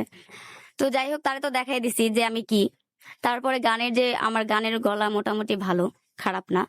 স্কুলে স্যাররা চাইতো আমি গান গাই, আব্বু আম্মু ইন্সপায়ার করে না, আর আম্মু তো ইসলামিক মাইন্ডের, এগুলা পছন্দই করে না। আর আব্বু ইন্সপায়ার করে যে গাও, কিন্তু ওইভাবে না, এমনি বাসা থেকে বলে তোমার ইচ্ছে হলে তুমি গাও। তো যাই হোক, অনুষ্ঠানে আমি নাম দিচ্ছি। নাম দেওয়ার পর আকাশে বাতাসে চল সাথে উড়ে যায়, যে ওই গানটা স্যার সিলেক্ট করে দিচ্ছে যে তোমার গলায় এই গানটা মানাবে। আচ্ছা তো যেদিন টেস্ট করায় আমাকে, তারা যেভাবে যেভাবে হাতে ইশারা করে আমি বুঝে নিছি। আমি প্রত্যেকের বাসায় যে রেডিওতে গানটা শুনে কিভাবে সুর কিভাবে ওইটা শুনে আমি মাইন্ডে ঢুকাই ফেলছি। যখন টেস্ট নেয়, তারা আমার গানের গলা শুনেই বলতেছে এই মেয়ে তো অনেক কিছু, খুবই ভালো, এই মেয়েরে দিয়ে কিছু একটা করা যায়। স্যাররা আব্বুকে প্রপোজাল দিছে যে এই মেয়েটারে দিয়ে গান গাওয়ান। আম্মু রাজি না, যে না মেয়েরে দিয়ে গান টান গাওয়াবো না। আচ্ছা তো যাই হোক, আমি পরে অনুষ্ঠানে মানে নাম দিই, গানও গাই। গান গাওয়ার পরে আমার গান শুনে ওখানে ওই যে ছোট ছোট স্কুল বললাম না, তারা কম্পিটিশনে যেত কার স্কুল কোন ধরনের মানুষ আইনে আর কি প্রেজেন্ট করাইতো, যে এই স্কুলটা এই সিঙ্গারদের আনছে, মানে এই স্কুল মানে সবাই একটা হ্যাঁ আকৃষ্ট করার জন্য যেটা বলে আর কি। আমি অতটা গুছাই বলতে পারি না। আপনি বলুন তো আপনার। যাই হোক, আমি আমার মতো করে বলি। হ্যাঁ তো ভালো ভালো অনেক নামি দামি শিল্পী নিয়ে আসছিল। তো আমার গান শুনে তারা মাইকে বলতেছে যে এই লোক ফাতেমাকে 500 টাকা দিছে, আরেকটা লোক দিছে 100 টাকা। স্টেজ থেকে যখন নামি, তখন আমার স্যার আমার হাতে, আইয়ুব স্যার হাতে টাকাটা গুজে দিয়ে বলে কি তুমি এটা বাসায় যাইয়া খুইলো। তা আমি আবার বলতেছি ঠিক আছে স্যার। স্যার তো স্যারই, স্যার বলছে এখানে তো এই কথাটা মানাই যাবে না। মনে মনে প্ল্যান করে রাখছি যে 100 টাকা বন্ধু বান্ধবদের নিয়ে খাবো, আর 500 টাকা নিয়ে আম্মু আব্বুরে দিয়ে দিব। তারপরে রেখে দিছি। রাস্তায় যাওয়ার পথে আব্বুরে টাকাটা দেই। আব্বু টাকাটা যখন খুলে তখন হাসে। একটা হচ্ছে 50 টাকা নোট, আর একটা হচ্ছে 10 টাকা নোট। খুব কষ্ট লাগছে যে এখানেও মিথ্যা, তাহলে আমি কি শিখবো। মনে মনে আমি কিন্তু প্রকাশ করতে পারতাম না। তো আমার কাছে খারাপ লাগছে। পরের দিন স্কুলে যায় জিজ্ঞেস, স্যার এটা কি হইলো? বলে এটা তুমি বুঝবা না, এটা তাদের নাম ফুটাইছে। আচ্ছা যাই হোক, গেল। ওই ছেলেটা যে আমাকে ডিস্টার্ব করে, আমাদের এই ক্লাসের আরেকটা ছেলে আমারে বলতেছে, মানে খারাপ একটা কিছু একটা বলছে। তখন আমি কি করছি, একটা ইটার চাক্কা নিয়ে তার মাথার মধ্যে বাড়ি দিছি। ওই ছেলের এত পরিমাণ রক্ত বের হইছে, মানে গলা কলা টলা পুরা ভরে গেছে। বিন্দু মাত্র তার জন্য আমার আফসোস লাগে নাই। কিন্তু সে তো আমার নামে একটা রং কথা বলছে। আমি কিন্তু আসলে খুব অনেক মায়া আমার মধ্যে, কিন্তু ওর প্রতি একটুও মায়া জাগে নাই। তারপরে ও আমার বলছে যে তুই আমার এই কাজটা করলি, তোরে আমি দেখাই দিব। আমি বলছি ঠিক আছে যাও দেখাই দিও। আমার সাথে আরো ফ্রেন্ড ছিল, বাঁধন কাকুলি। ওরা বলতেছে যে না তুই ফাতেমারে নিয়ে যে কথাটা বলছিস এটা আসলে ঠিক হয়নি, ও আসলে এই ধরনের কাজ করে না, আমরা দেখিনি কখন। তো যাই হোক, পরে ও আমার কাছে সরি টরি বলছে। আমরা তখন রায়েরবাগ ভাড়া থাকতাম। পরে চিন্তা করি যে এইগুলা ছেলেগুলা রাস্তায় গেলে কি ভাবি টাবি এগুলা টিগুলা বলে। পরে আব্বু আম্মুরে আবার আমি আবার কথা শুনতাম যে ভাড়াটিয়া, ভালো ভালো ফ্যামিলির ছেলে মেয়েরা কি আমার একটু ভাড়াটিয়া টাইপের দেখে। আমি যে প্রতিযোগিতায় ভালো একটা ইয়ে করছি এটা না, ওরা আমার অন্যভাবে করে। হ্যাঁ না তুমি এটা সেটা, মানে আমার পাত্তাই দেয় না। পরে চিন্তা করলাম আবার ভাড়াটিয়া ভাড়াটিয়া ভাড়াইতে একটা কথা বলে। তা আব্বু আম্মুরে বলি যে আমরা এই এলাকায় থাকবো না, চলো আমাদের যা আছে যেরকম বাসা আছে ওরকমই চলে যাবো। আম্মু আব্বুরে পটাইতে শুরু করে। এক পর্যায়ে আব্বু ভাবলো যে আসলে ঠিক, নিজের বাসা নিজের বাসাই, আমাদের নিজের বাড়ি সানারপাড়। তো এখানে পরে আব্বু যাই একটা ঘটর তুলে চলে আসে 2006 সালে। ওই ছেলেগুলা বরাবরই আমার কাছে জানতে চাইছে কই যাবো হ্যান ত্যান, আমি কোনো কিছুই বলিনি, আমি আমার মতো করে চলে আসছি। এখানে আসার পর 2006 সাল থেকে ছোট ছোট স্কুলে পড়ছে। এখন আম্মুরে বলি যে আমি বড় স্কুলে ভর্তি হবো, আমি এই ছোট স্কুলে পড়বো না। পরে আসার পরে আম্মু বলছে আচ্ছা ঠিক আছে, মা মেমোরিয়াল মডেল একাডেমি সারুলিয়াতে বড় স্কুল, ওই স্কুলে আমি করি 6 ভর্তি হই। ভর্তি হওয়ার পর ওইখানেও দেখি সেম, প্রত্যেকটা ঘরে ঘরেই মানে মেয়ের মধ্যেই খালি প্রেম প্রেম ভালোবাসা। মানে তারা যাচাই করে না আসলে মানুষটা কি না। তো আমার একটা আপু আছে, ক্লোজ ফ্রেন্ডও বলতে পারেন। ও আবার এলাকার একটা ডন টাইপের ছেলে। ওই এলাকার মধ্যে ওই ছেলেটাই ডন, দেখতে শুনতে মাশাআল্লাহ সব দিক দিয়ে ভালো। তো ওর সাথে রিলেশনে জড়াই গেছে। তো আমরা খুব কাছাকাছি থাকি, তো ও আমার কাছে এগুলা শেয়ার করে। শেয়ার করার পর আমি দেখলাম যে আমার ওই যে বোনটা ওর প্রতি অনেক উইক। তো আমি চিন্তা করলাম যে আসলে হেল্প করা যায় কিনা। আর ফ্যামিলি তো করা কেউই তো যাবে না এই বয়সে, কেউ কি চায় নাকি। তো যাই হোক, পরে ওই আপুটার আমারে অনেক হেল্পের, ওই যে মোবাইল, তখন তো আবার ছোট বাটন মোবাইল টোবাইল ছিল কথা বলার জন্য। আমি আবার ওই ছেলে থেকে আয়না টাইনা দিতাম, আমারে দিয়ে আমি আবার স্কুলে পড়তাম। ও আবার পড়াশোনা একটু দুর্বল ছিল, আমি আবার মোটামুটি যাই পড়ি যতটুকু পড়ি মনে রাখার চেষ্টা করি ভালো। কোনো টিচার আজ অব্দি আমাকে খারাপ জানে না, কারোর সাথে কোনো অভদ্রতা আমিও করিনি। তারপরে মোবাইল টোবাইল এনে দিছি। যাই হোক, ওর ফ্যামিলি হয়তো জানতে পারছে যে এই আমার যে আপুটা ও খারাপ দিকে চলে যেতেছে, আপুর বিয়ে টিয়ে ঠিক করে দেয় পরবর্তীতে। ওই ছেলেটা আবার করে কি, আমাকে মানে আমি তো কথা বলতাম ওর হয়ে, হেল্প যেটাকে বলে। পরে আমাকে প্রপোজ করে, এই জিনিসটা আমি মানতে পারিনি যে বড় আপুকে প্রপোজ করে সে আবার আমার কাছে কিভাবে আসে। তা আমি উপরে উপরে বলি যে হ্যাঁ হ্যাঁ হ্যাঁ, আচ্ছা ঠিক আছে, হ্যাঁ আমি দেখবো। ও বলে যে না, ও আমার সাথে ফ্রড করছে। ও আবার কি করতো, ওর ফ্যামিলি তো প্যাচ লাগাইতো, আমার ফ্যামিলি তো প্যাচ লাগাইতো, মানে দুইজন ফ্যামিলিকে সরাই দিতে চাইছে, দুইজনকে দুই ভাবে চালাইতে চাইছে। ওই ছেলে তো বেশি সাহসী, ওর ভাবে ওরা এসে বলতো যে ফাতেমা তোর নামে এটা সেটা বলে, আর আমার ফ্যামিলিতে এসে বলতো ও ওর নামে এটা সেটা বলে। আর বুঝেনি তো, আব্বু আম্মু তো এটাই মানবো, আম্মুরা এটাই মানবো, হ্যাঁ না ওরা ভুল, আমার মেয়ে তো এটা করে নাই, ওর মেয়ে এটা করছে কেন করব। তো ওই কাটছিট হয়ে যায় আর কি। আমরা বিশ্বাস করতে থাকি না ওই ডনই ভালো। তারপরে যাই হোক, ওই বোনের বিয়ে হয়ে যায়। একবার বিয়ে হওয়ার আগে একবার আমাদের গ্রামে যাই। গ্রামে যাওয়ার পর ওই ছেলেটাও যাবে, হয়তোবা তার ইচ্ছা ছিল আমরা কোন ফ্যামিলির মেয়ে বা কি এগুলা জানার জন্য। ওই আপুটার বিয়ে হওয়ার আগে যখন গেছি, আমাদের গ্রামের বাড়ি আর ওই আপুর গ্রামের বাড়ি কাছাকাছি। তো যাওয়ার পরে ওই ছেলের সাথে আমি বেশি করতাম, বললাম না একটু সফট মাইন্ডের, বুঝতে পারিনি তখন এত কিছু আসলে। পরে যাই হোক, আমি সবসময় ওনার সাথে থাকতাম, চিন্তা করতাম যে গ্রামটা আমাদের, ওনার জন্য কোনো কষ্ট না হয়, খারাপ কোনো কিছু না হয়, আমি আমার মতো করে ওনার সাহায্য করতাম, ই করতাম। কিন্তু ওই ছেলের মনে যে এত বড় হারামি, সেটা তো আমি জীবনেও বুঝতে পারিনি। আমার আপুটা আবার বুদ্ধিমতী ছিল, তো ওরে হয়তো শিক্ষাটা দিছে ওর আব্বু আম্মু যে এই কাজ করো না, এগুলা করলে ছেলেরা খারাপ। ও আগে থেকে স্ট্রং ছিল, তো ও ওইভাবে সময় দিত না। ও ছেলে মানে বুঝে নিত একটা মেয়ের কি চায়। তো যাই হোক, আমার আপুর কাছে ওইটা ও করতে পারে নাই। পরবর্তীতে আমার কাছে গেছে, যে জানে ও তো সফট মাইন্ডের, ওরে তো একটুতেই বাটে ফালাই দেওয়া যাইব। তো আমার কাছেও পারে নাই। পরে আমাদের বাসায় যখন চলে গেছি, অন্যান্য ছেলেদের কাছে বলে বেড়াইছে যে এক ঢিলে দুই পাখি মারছি, আমি এক ঢিলে দুই পাখি মারছি। এরকম আমাদের বাসার মানে আমার চাচার বাসায় ভাড়া থাকে এক ছেলে। তো ওই ছেলে একদিন, আমি চাচার বাসায় তো আমি তো যাবোই, যাতায়াত করবোই, গেছি একদিন, আমার বলতেছে যে এক ঢিলে দুই পাখি মারছে, ভালোই তো, এরকম কয়জনের কপালে আছে। তারপরে গেলাম, তখন আর জিনিসটা খেয়াল করি নাই যে আসলেই কি এই জিনিসটা কি কি বললো। পরে চিন্তা করলাম যে আসলে হয়তো বা ওইটাই হইতে পারে, যে আমার বোনের সাথে সম্পর্ক, আমার আমার তো সে প্রপোজ করছে, তাইলে কি এইটাই নাকি। চিন্তা করলাম যে তাইলে ওর কাছ থেকে আমি জানবো আসলেই কি কাহিনী। মাথায় ওই জিনিসটাই ঘুরপাক খাইতেছে, মানে ওর সাথে কন্টাক্ট করব। তখন আপনি কিসে পড়েন? তখন আমি ক্লাস 8-এ পড়ি, আর আপনি যে বোনটার কথা বলছেন সে? সেও 8-এই পড়ে। আচ্ছা, সে আমার বয়সে বড় হইলেও আমার আচ্ছা। সাথেই পড়ে, ব্যাচমেট। তারপর? তারপরে ওই যে ঘুরপাক খায়। তারপরে ওই যে আগে তো গান, মানে গান সেভ করলে না, নিজের নাম দিয়ে নাম্বার দিয়ে মোবাইলে যে গানগুলা চলতো, ওই ছেলেটার নাম এমনি যাইতো আর কি। তো চিন্তা করলাম যে আমার যে এই কথাটা বলছে এক ঢিলে দুই পাখি, নাম্বার তো আছে, আমি ওর একদিন ফোন দিব। তো একদিন কিসের আমার কোন কাজিনের বিয়েতে যেন গেছি, ওইখানে তো আম্মু ব্যস্তই থাকে। পরে চিন্তা করলাম যে থাক, এই সময়টার একটু কাজে লাগে, ফোন দিছি। ওই ছেলেটা আবার ভালো ছিল, ও আবার বলতেছে যে আমি বলতেছি আমি ফাতেমা। পরে বলতেছে কেন ফোন দিচ্ছেন? বলি যে একটু দরকার ছিল। বলে যে না আমার এগুলা ভালো লাগে না, আপনি ফোন টোন দিন। না আমার কিছু কথা জানার ছিল। পরে বলে আচ্ছা ঠিক আছে, আমি এখন বলতে পারবো না, এখন বললে আপনার প্রবলেম আছে, কারণ এলাকার ছেলে পেলে আমার সাথে আছে, আমি পরে আপনাকে নক দিব। তো পরে নক দেওয়ার পরে জিজ্ঞাসা করলাম যে ভাইয়া আসলে কি হয়েছে, আপনি যে বললেন এক ঢিলে দুই পাখি, কই তোমরা দেশে যাই এই কাহিনী করো নাই তুমি?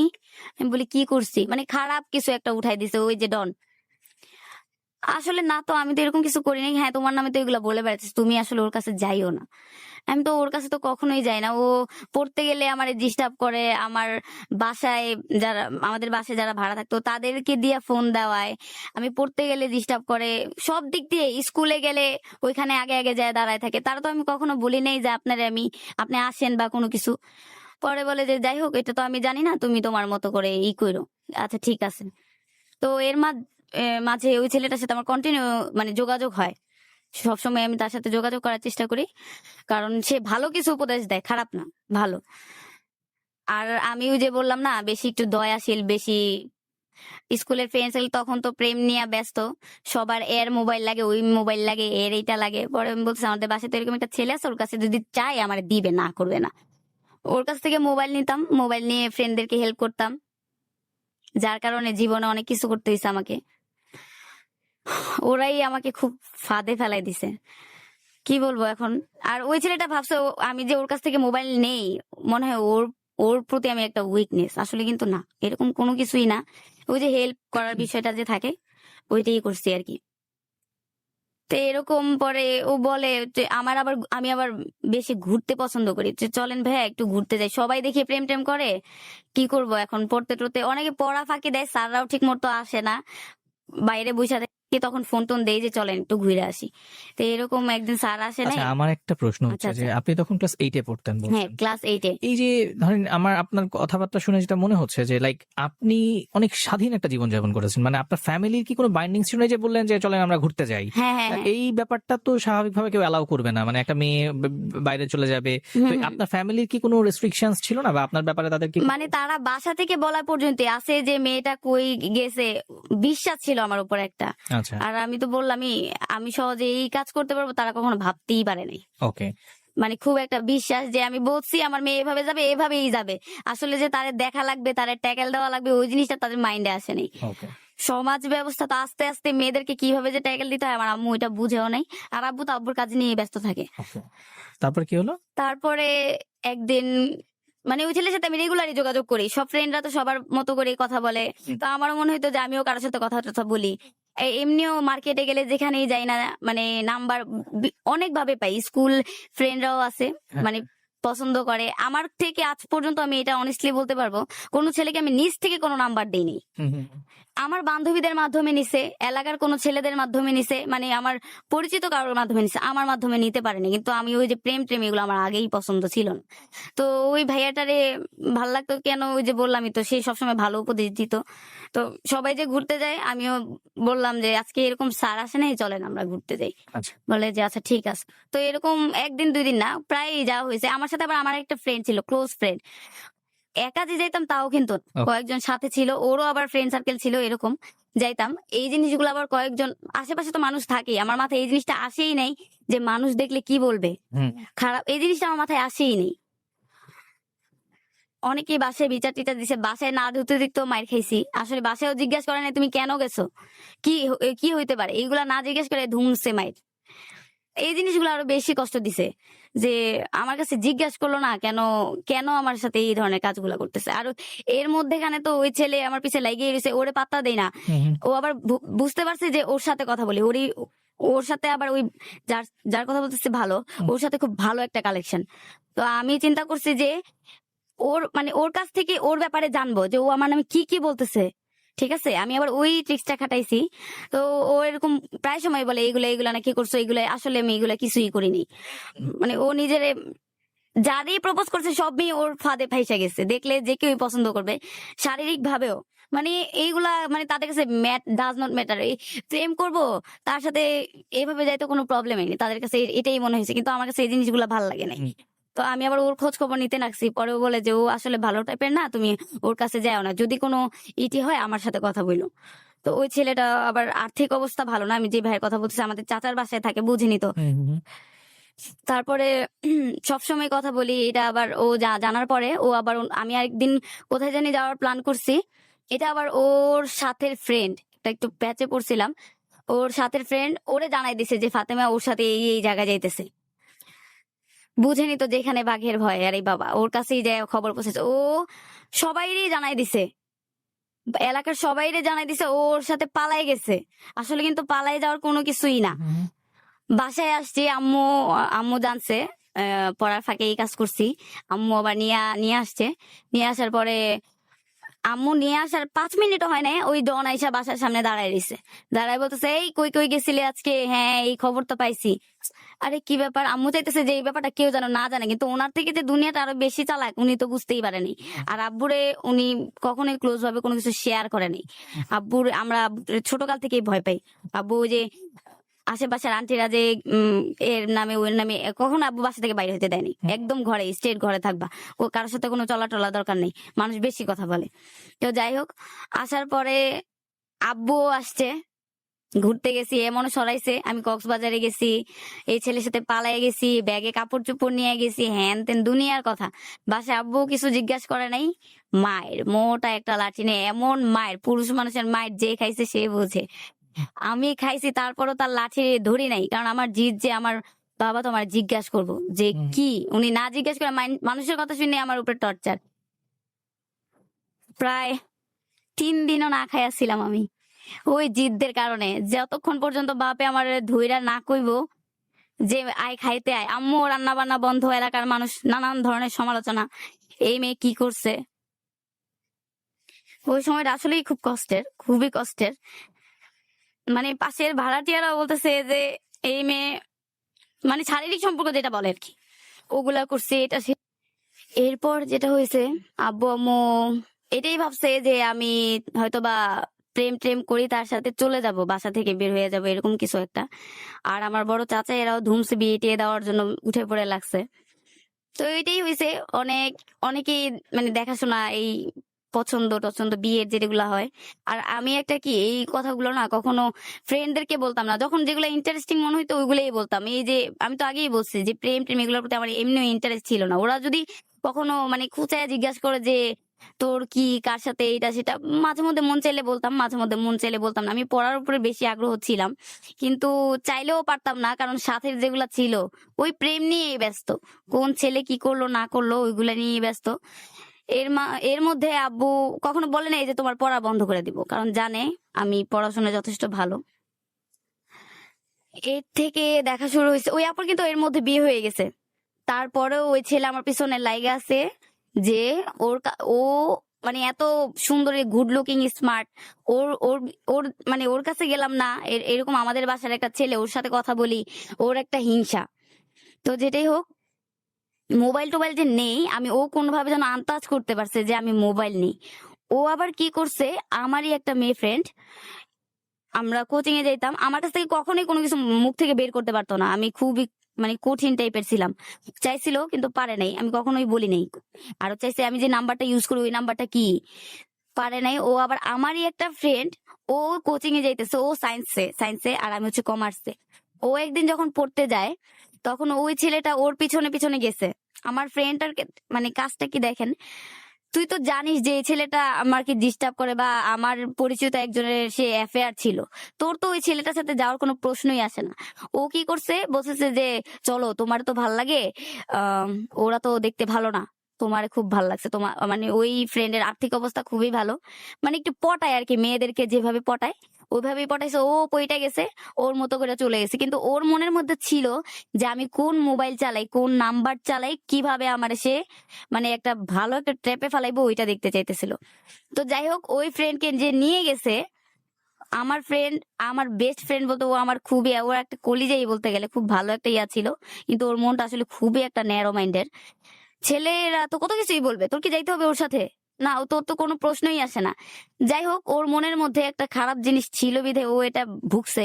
ভুগছে কিভাবে দেখেন, ও ওই ছেলের সাথে গেছে, গেছে কোথায় গেছে সেটা বলবো না, যাওয়ার পরে ওইখানে আবার এলাকা ভিত্তিক যে ছেলেগুলা থাকে, ওরা আবার ওদেরকে আটকাইছে যে এই দুপুর টাইমে, পড়ার টাইমে তোমরা এদিকে কি করো। আটকানোর পরে হয়েছে কি, ওর বাবা মাকে দিয়ে খবর দেওয়া হয়েছে আপনার মেয়ে পড়তে আসে এই ছেলের সাথে, এইখানে কি। ওর ফ্যামিলি কিন্তু পরে ওরে নিয়ে গেছে ওখান থেকে। ছেলেরা তো খারাপ কথা বলবেই, তুই তো গেছিস ছেলের সাথে, তোর তো কোনো যাওয়ার কোনো দরকার পড়ে না।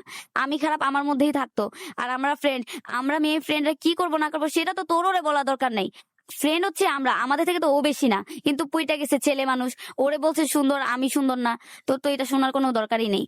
ফ্লাশ করে দিছে আমি কোন নাম্বার চালাই, কার কাছ থেকে মোবাইল, সব প্যাটের কথা সব বাইর করে দিছে। যাই হোক, বাইর করে ও ওর মতো নিয়ে গেছে। একটা ছেলে মানুষের কাছে একটা মেয়ে হয়রানি কোনো ব্যাপারই না, আজকে ই করছে কালকে আরেকটা মেয়ে ধরবে, কিন্তু ওইটা তো ওর লাইফটা শেষ করে দিছে। ওর বাবা মা পরে ওরে পড়তেই দিবে না। আমি কিন্তু এত কিছু জানিই না, আমি পরে শুনছি যে কোন ছেলের সাথে ভাইগা যেতে নিছিল, আমাদের ক্লাসে যায় সবাই সমালোচনা করতেছে যে ভাইগা যেতে নিছিল, পরে ওরা ছেলে পেলে আটকাইছে। তো আমি ওদের বাসায় গেছি, ওর বাবা মা আমাদেরকে বাহির থেকে বিদায় করে দিছে যে এই তোমরা আসবা না এই বাসায়। আমি বলি কেন, বলে তোমাদের এত কিছু জানার দরকার নেই। কিন্তু এই কাহিনী যে আমারে নিয়ে ঘুরছে আমি তখন উপলব্ধি করতে পারিনি। 1 বছর আমার ওই ফ্রেন্ডকে পড়তে দেয় নাই। যাক ভালো কথা, 1 বছর পরে যখন 9-এ উঠছি, তখন মেয়েরে পাঠাইছে, হয়তোবা ওর বাবা মাকে বুঝাইছে যে সব দোষ ফাতেমার, আমার কোনো দোষ নেই, আমি একদম ইনোসেন্ট। তো যাই হোক, যখন ক্লাসে আসে তখন তো আমি অনেক খুশি, আল্লাহ আমার ফ্রেন্ড আসছে, আমি দৌড়াই ওর কাছে গেছি, কি ব্যাপার, তুই আসছিস, তুই আমার সাথে কথা বলবি না, কি ব্যাপার, আমি কি করছি, আমি আসলে জানি না কিছু। পরে কথাই বলে না, আমার দিক থেকে মুখ ঘুরায় না, অথচ সবার সাথে হাইসা দুইসা কথা বলতেছে। পরে ওরা পাশে যে মানে মেট গুলা, ওদেরকে জিজ্ঞেস করলাম যে আসলে কি হয়েছে, কাহিনী কি। পরে বলতেছে তোর জন্যই নাকি ওর লাইফটা শেষ হয়েছে। বলে আমি কি করছি? তোর ব্যাপারে জানাইতে গিয়ে এরকম এরকম হয়েছে। পরে বলছে আমি ও জানাইতে গেছে কেন? ওরে তো বলবেই, ওরে তো ছেলেরা এটা সেটা বলবেই, তোর তো জানানোর কোনো মানে আসে না। পরে যাই হোক ওরে ম্যানেজ ট্যানেজ করছি, বান্ধবী তো বান্ধবী, আমাদের বান্ধবীর চেয়ে বড় কিছু ওই ছেলে আসা পড়ে না। কিন্তু ও স্টিল ওখান থেকে ওই ছেলের সাথে যোগাযোগ করতো। তো বোঝা উচিত ছিল যে এই ছেলেটা তো খারাপ। ও এত এত মেয়েদের নামে শুনছি ওর সাথে সম্পর্ক, আমি আবার ওই ছেলেটার কাছে কেন যে দেখতে সুন্দর হইলে কি তার চরিত্র ভালো হইতে হবে এমন কোনো কথা আছে নাকি? যাক ভালো কথা, আমার নামে এইটা বলে ওইটা বলে, তোর কাছ থেকে সব প্যাটের কথা বাইর করে দিচ্ছে, ভালো করছিস। ওই ওই মোবাইলে আমাকে থ্রেট দেয় ওই ছেলে যে তোরে দেখাই দিব, তুই কি করতে পারিস দেখাই দিব। ওরে আমি ফিডব্যাক একটা মেসেজ দিই, তোরও আমি দেখাই দিব। ও আবার আরেকটা মেয়ে সিটি কলেজের একটা মেয়ের সাথে সম্পর্ক, মানে আমারে দেখাই দিবে। আমি ওর কাছে পাত্তা দিলাম না। ও এত বড় সুন্দর একটা ছেলে, আমি একটা ভাড়াটিয়া ছেলের সাথে কথা বলি, প্রেম করি, ও আমারে দেখাই দিবে। যাই হোক আমারে মেসেজ দিছে যে আমি সিটি কলেজের মেয়ের সাথে প্রেম করি, মানে তুই তার মানে পায়ের জুতা মোছারও যোগ্য না। বিশ্বাস করবেন আমার ওই কথাটা এখন পর্যন্ত মনে পড়ে। ওই যে আমার বান্ধবী নাম্বারটা দিছে বিধাই তো ওর এত বড় সাহস হয়েছে আমাকে মেসেজ দেওয়ার। তো যাই হোক আমি তোরে বলছি যে তোরেও আমি দেখাই দিব, যা তুই কি করবি আমি তোরে দেখাই দিব। এই মোবাইল চালাইতাম, ও আবার আমার চাচাতো ভাইয়ের কাছে বলে দিছে যে দেখ তোর, বুঝেনি তো ছেলেরা ছেলেরা সম্পর্ক, যে তোর বোনের কাছে মোবাইল আছে, যা দেখ কোথায় মোবাইল রাখছে। মেসেজ তো দিছি। পরে তো চাচাতো ভাই সত্যি সত্যি আসছে, আইসা দেখে সত্যি আমার বোন বলছে যে আপুরে দেখি এই যে এই জায়গার মধ্যে এই মানে কি জানি করে, আসলে পরে দেখে যে না এখানে মোবাইল আছে। তখনও দুমসে মায়ের কোনো কিছু জিগায় নাই। তো আমি তো খারাপ কিছু করি নাই, ও আমার ছেড়ে দিচ্ছে, আমি ওরা উল্টা ছেড়ে দিচ্ছি, এই কথাটা বলতেও পারিনি, এখন যেভাবে বলতেছি। যাক ভালো কথা, ভাইয়েরা শাসন করবই। ভাইয়েরা ভাই দিছে 2-4টা মার, আমি কিছুই বলি নাই ভাইয়ারে, আমি বলতে পারিনি। তো তখন থেকে একটা জিদ জাগছে যে ও আমার সিটি কলেজের মেয়ের সাথে তুলনা করছে, ওরে আমি দেখাই দিব যা। আমি আবার ওর খোঁজ খবর নিলাম, ও পড়াশোনাতে কোনো কিছুতেই না, খালি ডনগিরিতেই ব্যস্ত। সিটি কলেজ কিন্তু ইন্টার সেকেন্ড ইয়ার পর্যন্ত আয় পাস আমি যতটুকু জানি। তারপরে এই এত কিছুর মধ্যে আমার তো ওই যে বদনাম তো রটাইয়াই দিছে, সবাই বলতেছে যে এই ছেলের সাথে আমার সম্পর্ক, আশেপাশের মানুষ, আম্মুও বলে যে তোর মতো মেয়ে থাকার চেয়ে না থাকাই ভালো। কাজিনরাও এসা বলে, পুরা বাংলাদেশ পাবলিসিটি হয়ে গেছে, যে ফোন দেয় বলে কি কি এমন মেয়ে জন্ম দিছেন, এমন এমন কথা শুনতে হয় মেয়েকে নিয়ে। আমি তখন আর ক্লিয়ার করে বলতে পারতাম না যে কেন আমি ওই ছেলের সাথে কথা বলছি আর কেন এই ধরনের কাজগুলো আমার সাথে হয়েছে। যাই হোক চলে গেছে আব্বু আম্মু, পরে বিয়ে দেওয়ার জন্য উইঠা পুইরা লাগছে। পরে আব্বু আমার একদিন জিজ্ঞাসা করে যে তোমার কি কোনো পছন্দ টছন্দ আছে? আমি বলছি যে না আমার কোনো পছন্দ নেই। তাহলে এই কাজ করলা কেন করলা? আমি চুপ করে রয়েছি, আমি কিছুই বলিনি। বিয়ে দিছে, বিয়ে দিতে যে যাবে ওইখানেও আরেক ঝামেলা। বিয়ে দিছে বলতে আপনাকে এটা কত সালের কথা বলছেন? বিয়ে হচ্ছে আমার 2012 সালে। 2012 সালে? হুম। এই পর্যন্ত আপনার লাইফে কোনো প্রেম করেন নাই আপনি?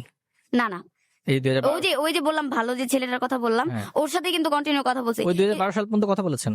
হ্যাঁ হ্যাঁ, ওর সাথে আপনার সম্পর্কটা কি ছিল?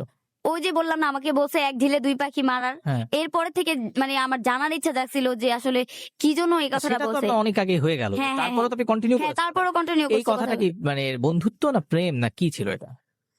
কারণ তখন তো আপনি বড় হয়ে মানে গেছেন। হ্যাঁ বড় হয়ে গেছে, আমার কাছে মনে হয় আমি যেটা মনে করি বন্ধুত্বের মতোই, মানে ও ভালো ভালো কিছু সাজেস্ট করতো। আচ্ছা। আর আমার নামে কে কি বলছে না বলছে এগুলো আমাকে বলতো আর কি। তো আমি এগুলোই জানতাম, আমি আর আউটসাইডে কোনো কথা টথা বলতাম না, ওর কাছে কথা বলতাম। আর ওই যে বললাম না ফ্রেন্ড সার্কেল যে কথা টথা বল, আর ওর কিন্তু ভালো একটা কি মানে মোবাইলের প্রতি আসক্ত, গ্যাজেট। আমি আবার ওই যে বান্ধবীদের যে হেল্প করতাম, মোবাইল টোবাইল নিয়ে যেতাম, এই জন্য ওর সাথে সম্পর্কটা ভালো ছিল। আচ্ছা। আর স্কুলের পিকনিক টিকিটে যাইতাম, ওর ক্যামেরা নিয়েই আমি যাইতাম। ওর সাথে ভালো একটা সম্পর্ক রাখছে, ও সবসময় আমার ক্যামেরা। তার মানে আপনি বলতে যাচ্ছেন যে ওই ছেলেটার সাথে আপনার শুধু বন্ধুত্বই ছিল? হ্যাঁ হ্যাঁ বন্ধুত্বই ছিল। 2012 সাল? হ্যাঁ আমি কিন্তু ওর সাথে ঘুরতেও গেছি, অনেক আমার স্কুল ফ্রেন্ডরাও দেখছে, ওর নামে অনেক কিছু ছড়াইছে। আসলে আমাদের মনের মধ্যে এরকম কোনো কিছুই ছিল না। Okay. থাকলে কিন্তু তারা খারাপ ভাবেই আমার ওইভাবে ধরতে পারতো। আচ্ছা। একটা চালাকি করলে ছেলেরা কি না পারে। আচ্ছা ঠিক আছে, আসবো আমরা আবার আপনার কাছে আসবো। শুনছেন সবসময় জাগো এফএম 94.4 চলছে এই মুহূর্তে লাভ স্টোরি। আমার সাথে আজকের অতিথি ফাতেমা রয়েছে, তার জীবনের গল্পটাই আমরা শুনছি। আর বন্ধু, আপনার ঘর সাজাতে এবং গৃহস্থালীর সকল পণ্য কিনতে আজই চলে আসুন আপনার নিকটস্থ আরএফএল বেস্ট বাই শোরুমে। এখানে আপনারা পাবেন grocery, house hold, kitchen item সহ আরো অন্যান্য প্রয়োজনীয় পণ্য, এবং ঘরে বসে অনলাইনে কেনাকাটা করতে ভিজিট করুন www.rflbestbuy.com এ। আর যে উদয়ের উপস্থাপনায় প্রতি শনিবার দিন রাতে আপনারা শুনছেন এবং একই সঙ্গে দেখতে পাচ্ছেন লাভ স্টোরি জাগো এফএম 94.4 এই রেডিওতে যেমন শোনা যাচ্ছে, তেমনি ফেসবুকে এই অনুষ্ঠানটি দেখা যাচ্ছে www.facebook.com/jagoFM এবং www www.facebook.com/rjudoy পেজে। যারা এখনো এই দুটো পেজ ফলো করেন নাই, আমি অনুরোধ করব এই শোটা শুনতে শুনতে ফেসবুকে গিয়ে পেজ দুটো ফলো করে রাখুন, সো দ্যাট আমাদের পরবর্তী শোগুলোর নোটিফিকেশন আপনারা পেয়ে যাবেন। তো আমরা ঘটনায় যাওয়ার আগে মনে করিয়ে দিতে চাই, আগামী সপ্তাহে যদি আপনি আপনার জীবনের ভালোবাসার গল্পটা এখানে এসে ফাতেমার মতো বলতে চান, আজকে যে ফাতেমার কথা বলছে এই ফাতেমা কিন্তু একজন হাউসওয়াইফ এবং তার এখন বয়স 25-26। তো এই বয়সী একটি মানুষ তার জীবনের শৈশবের কথাগুলো বলছে, অর্থাৎ সে এখন পরিপক্ক একজন মানুষ, সে জানে সে কি ভুল করেছে, সে জানে সে কোন কোন জায়গায় ঝামেলা করে ফেলেছে, তার জায়গায় কোন কোন প্রবলেম হয়েছে, কিংবা তার সাথে কি কি সমস্যা হয়েছিল। তো আমরা চাই এরকম অনেকের মধ্যে রিয়েলাইজেশন কিন্তু একটা সময় আসে, এবং আমরা জানি যখন মানুষের মধ্যে রিয়েলাইজেশন চলে আসে তখন সে একটা জায়গা খোঁজে, একটা বন্ধু খোঁজে, বলবার একটা বন্ধু। তো আমরা কিন্তু সেই বন্ধুত্বের জায়গাটা এই প্ল্যাটফর্মটা তৈরি করেছি, যে এরকম অনেক ফাতেমা রয়েছে, এরকম অনেক বন্ধুরা রয়েছে, ছেলে মেয়ে পুরুষ নারী, যারা জীবনের একটা পর্যায়ে কিছু ভুল করে ফেলেছেন কিন্তু কখনো বলা হয়নি, আর সেই না বলার কারণে অনুশোচনাটা ভেতরে ভেতরে প্রচন্ড পরিমাণে কষ্ট দেয়। এই যে ও বারবার কথার মাঝখানে বলছে যে ওই সময় আমি কিছু বলতে পারি নাই, ওই সময় কিছু বলতে পারিনি। ইটস ট্রু, একটা সার্টেন টাইম থাকে তখন আমরা কিছু বলতে পারি না, তখন আমরা কিছু মেনে নেই বা আমাদের সাথে হয়ে যায়। পরবর্তীতে কোনো একটা সময় এসে আমরা বুঝতে পারি যে এটা কতটা বড় ভুল ছিল। নিশ্চুপ থাকাটাও কিন্তু একটা ভুল। তো আজকে আমি বলবো যে এরকম যদি কেউ থেকে থাকেন যে নেক্সট এপিসোডে আপনার জীবনের গল্পটা আমাদের সাথে বলতে চান, আপনার ভালোবাসার গল্পটা আমাদের মঞ্চে শেয়ার করতে চান, তাকে রেজিস্ট্রেশন করতে হবে, মোবাইলের মেসেজ নিয়ে টাইপ করতে হবে RLS স্পেস দিয়ে নিজের নাম, নিজের লোকেশন আর প্রফেশনটা টাইপ করে পাঠাতে হবে 26969 এই নাম্বারে। আবার বলছি 26969 এই নাম্বারটিতে। তো চলুন আমরা আবার ফিরে যাই ফাতেমার কাছে। ফাতেমা, বিয়ের কথা হচ্ছিল 2012 সালে, তারপরে কি হলো? 2012 সালে যখন মানে তখন আমি এসএসসি পরীক্ষার্থী। ফেব্রুয়ারি 2 তারিখে আমার পরীক্ষা শুরু, আর জানুয়ারি 6 তারিখে আমার আব্বু আম্মু বিয়ে দিয়ে দেয়। মানে ওই যে সমাজে যে মানুষগুলো আমাকে নিয়ে কথা টথা বলে, তারা চিন্তা করছে এখন মেয়ের বিয়ে দিয়ে দিলেই ভালো হবে। বিয়ে করতে গিয়েও আরেকটা প্রবলেম ফেস করতেছি, সেটা হচ্ছে ক্লাসে একদিন বসে রইছি, বসে থাকার পর আমার সাথে যে ক্লাসমেট, ওরা বলা বলি করতেছিল যে ওই আপুটা প্রচন্ড ভাবে কান্না করতেছে। পরে আমি চিন্তা করলাম, জিজ্ঞাসা করে যে কি হয়েছে। পরে বললাম যে কেন, কি হয়েছে? বলে ওই আপুটার না একটা প্রেম করতো, ওই আপুটা একটা ছেলেকে পছন্দ করতো, ওই ছেলের আবার বিয়ে ঠিক হয়ে গেছে।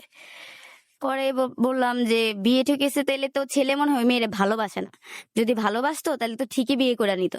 পরে ওইটা তো ওই আপুরে বোঝানো যাইতেছে না, মেয়ে নাকি প্রচন্ড ভাবে কান্নাকাটি করে। পরে বলতেছে আমাদেরই ক্লাসের একটা মেয়ে। আমি বলি আমাদের ক্লাসের মেয়ে কে, সেতে খোঁজ নে। এরপরে খোঁজ বলতেছে যে, আমি বলি ছেলে কোন জায়গার? পরে বলে যে আমি তো ওই যে বলতাম না কখনো বান্ধবীদের আমার এ দেখতে আসছে ও দেখতে আসছে, এইগুলো কখনোই শেয়ার করতাম না বান্ধবীদের সাথে, ওদের কথাগুলোই শুনতাম সবসময়।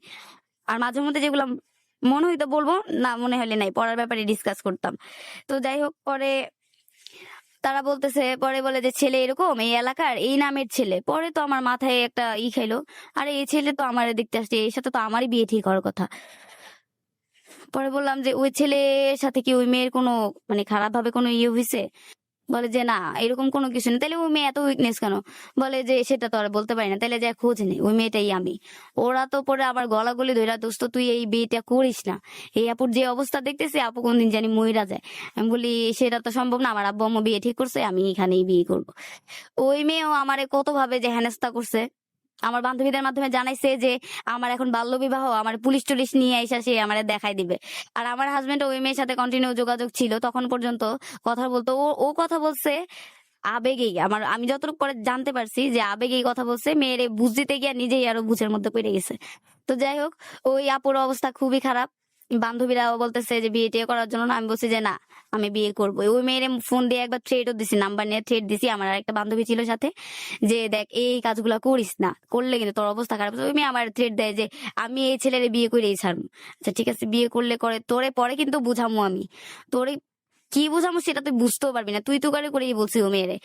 তো যাই হোক, এইগুলো আবার কনফারেন্সে আমার হাজবেন্ডকে শুনাইছে, তখন কিন্তু আমার হাজবেন্ড হয়নি, তখন ওরা ওরা প্রেমিক প্রেমিকা ছিল, আর আমি মানে অন্য একটা পার্সন।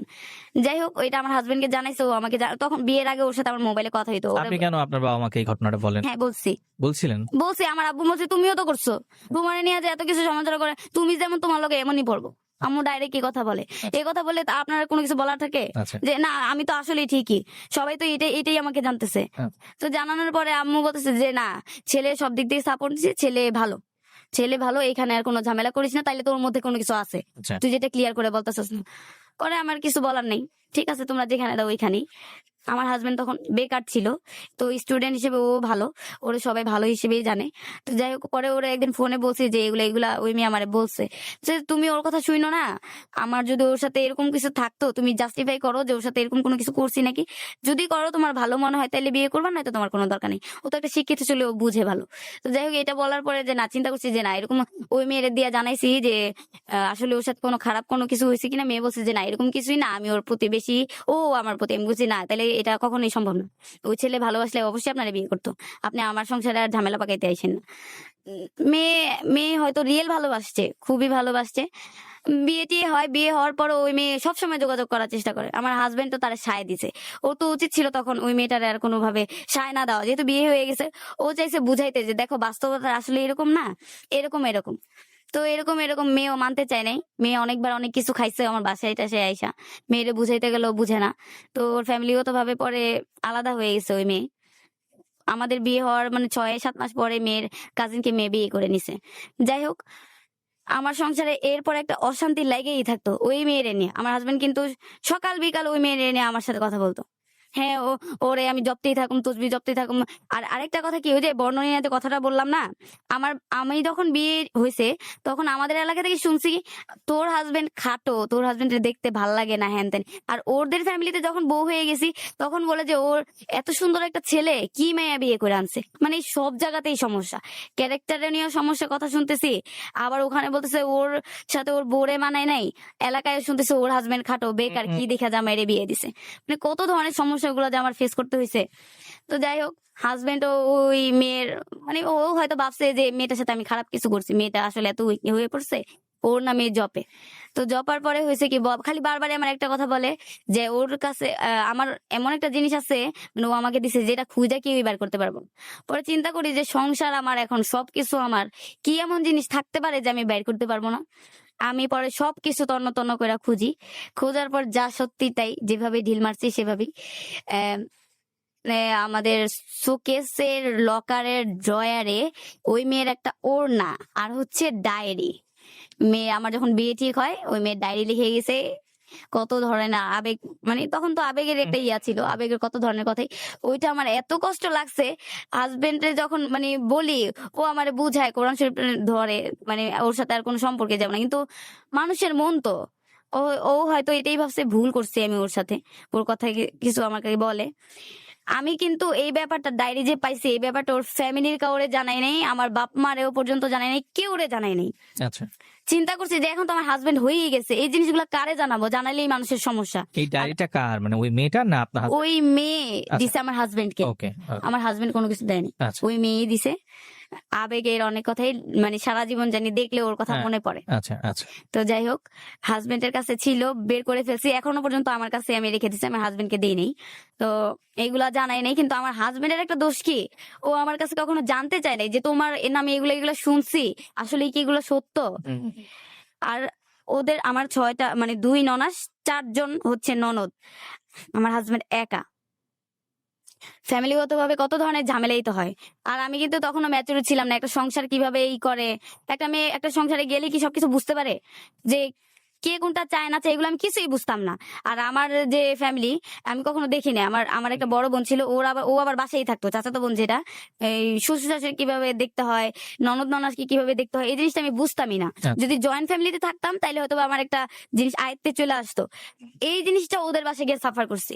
কেমন যে ঘর গুছাই না, কোনো কাজ করি না, আর চুপচাপ থাকি, মানুষদের সাথে কথা বলি না, এগুলা নিয়ে সবসময় আমার কথা শুনতে হয়েছে। কেউ মানে বুঝায় নাই যে ফাতেমা এইভাবে এইভাবে না, তুমি ওর মার সাথে এইভাবে কথা বলবা, ওর বাবা এটা এটা পছন্দ করে, তোমার হাজবেন্ড এটা এটা পছন্দ করে, কেউ জানায় নাই। ওরা আমার যে ননদ ওরা সবসময় আমার একটা না একটা খুঁত ধরার চেষ্টা করছে। আচ্ছা। অনেক অনেক ভাবে, মানে ঝগড়া যখন হয় না, ঝগড়া হইলে ওই যে আমার পাস্ট, তোর নামে এটা সেটা হয়েছে, তোর এই তুই কি ভালো মেয়ে নি, মানে দুর্বল জায়গায় আঘাত করে। এত কষ্ট লাগে এই জিনিসগুলা। হুম। প্রত্যেকবারই যখন ঝগড়া হয় তখনই আমাকে এগুলা নিয়ে খোঁচা মেরে কথা বলে। তো আবার হয়েছে কি, আমি আমার হাজবেন্ডকে খোঁচায় খোঁচায় কথা বাইর করি যে আপনি যে এই মেয়ের সাথে এমন এমন করলেন, কোথায় কোথায় ঘুরতে গেছিলেন। ও ওর ভাবে সবকিছুই বলে দেয়, সোনার কানা কি ঘুরতে গেছে, ছবিও পর্যন্ত আমার দেখায়। বিয়ে হওয়ার পরে কোনো মানে ওয়াইফকে এগুলা সহ্য করতে পারে? আপনি জিজ্ঞেস তো করছেন আপনি। হ্যাঁ, জিজ্ঞেস করছি আমি। তাহলে বললে তখন আপনি রিয়েক্ট করতেন কেন? রিয়েক্ট করতাম না কিন্তু। না, আপনি নিজেই তো বলছেন আমাকে যে সহ্য করতে পারে কিনা, প্রশ্ন আমি সহ্য করতে পারি না, কিন্তু ওরে বুঝতে দেয়নি। আমি ওর সাথে ফ্রেন্ডই চলে গেছি। তাহলে আপনি কেন জিজ্ঞেস করতেন? আমার প্রশ্নটা হচ্ছে এখানে।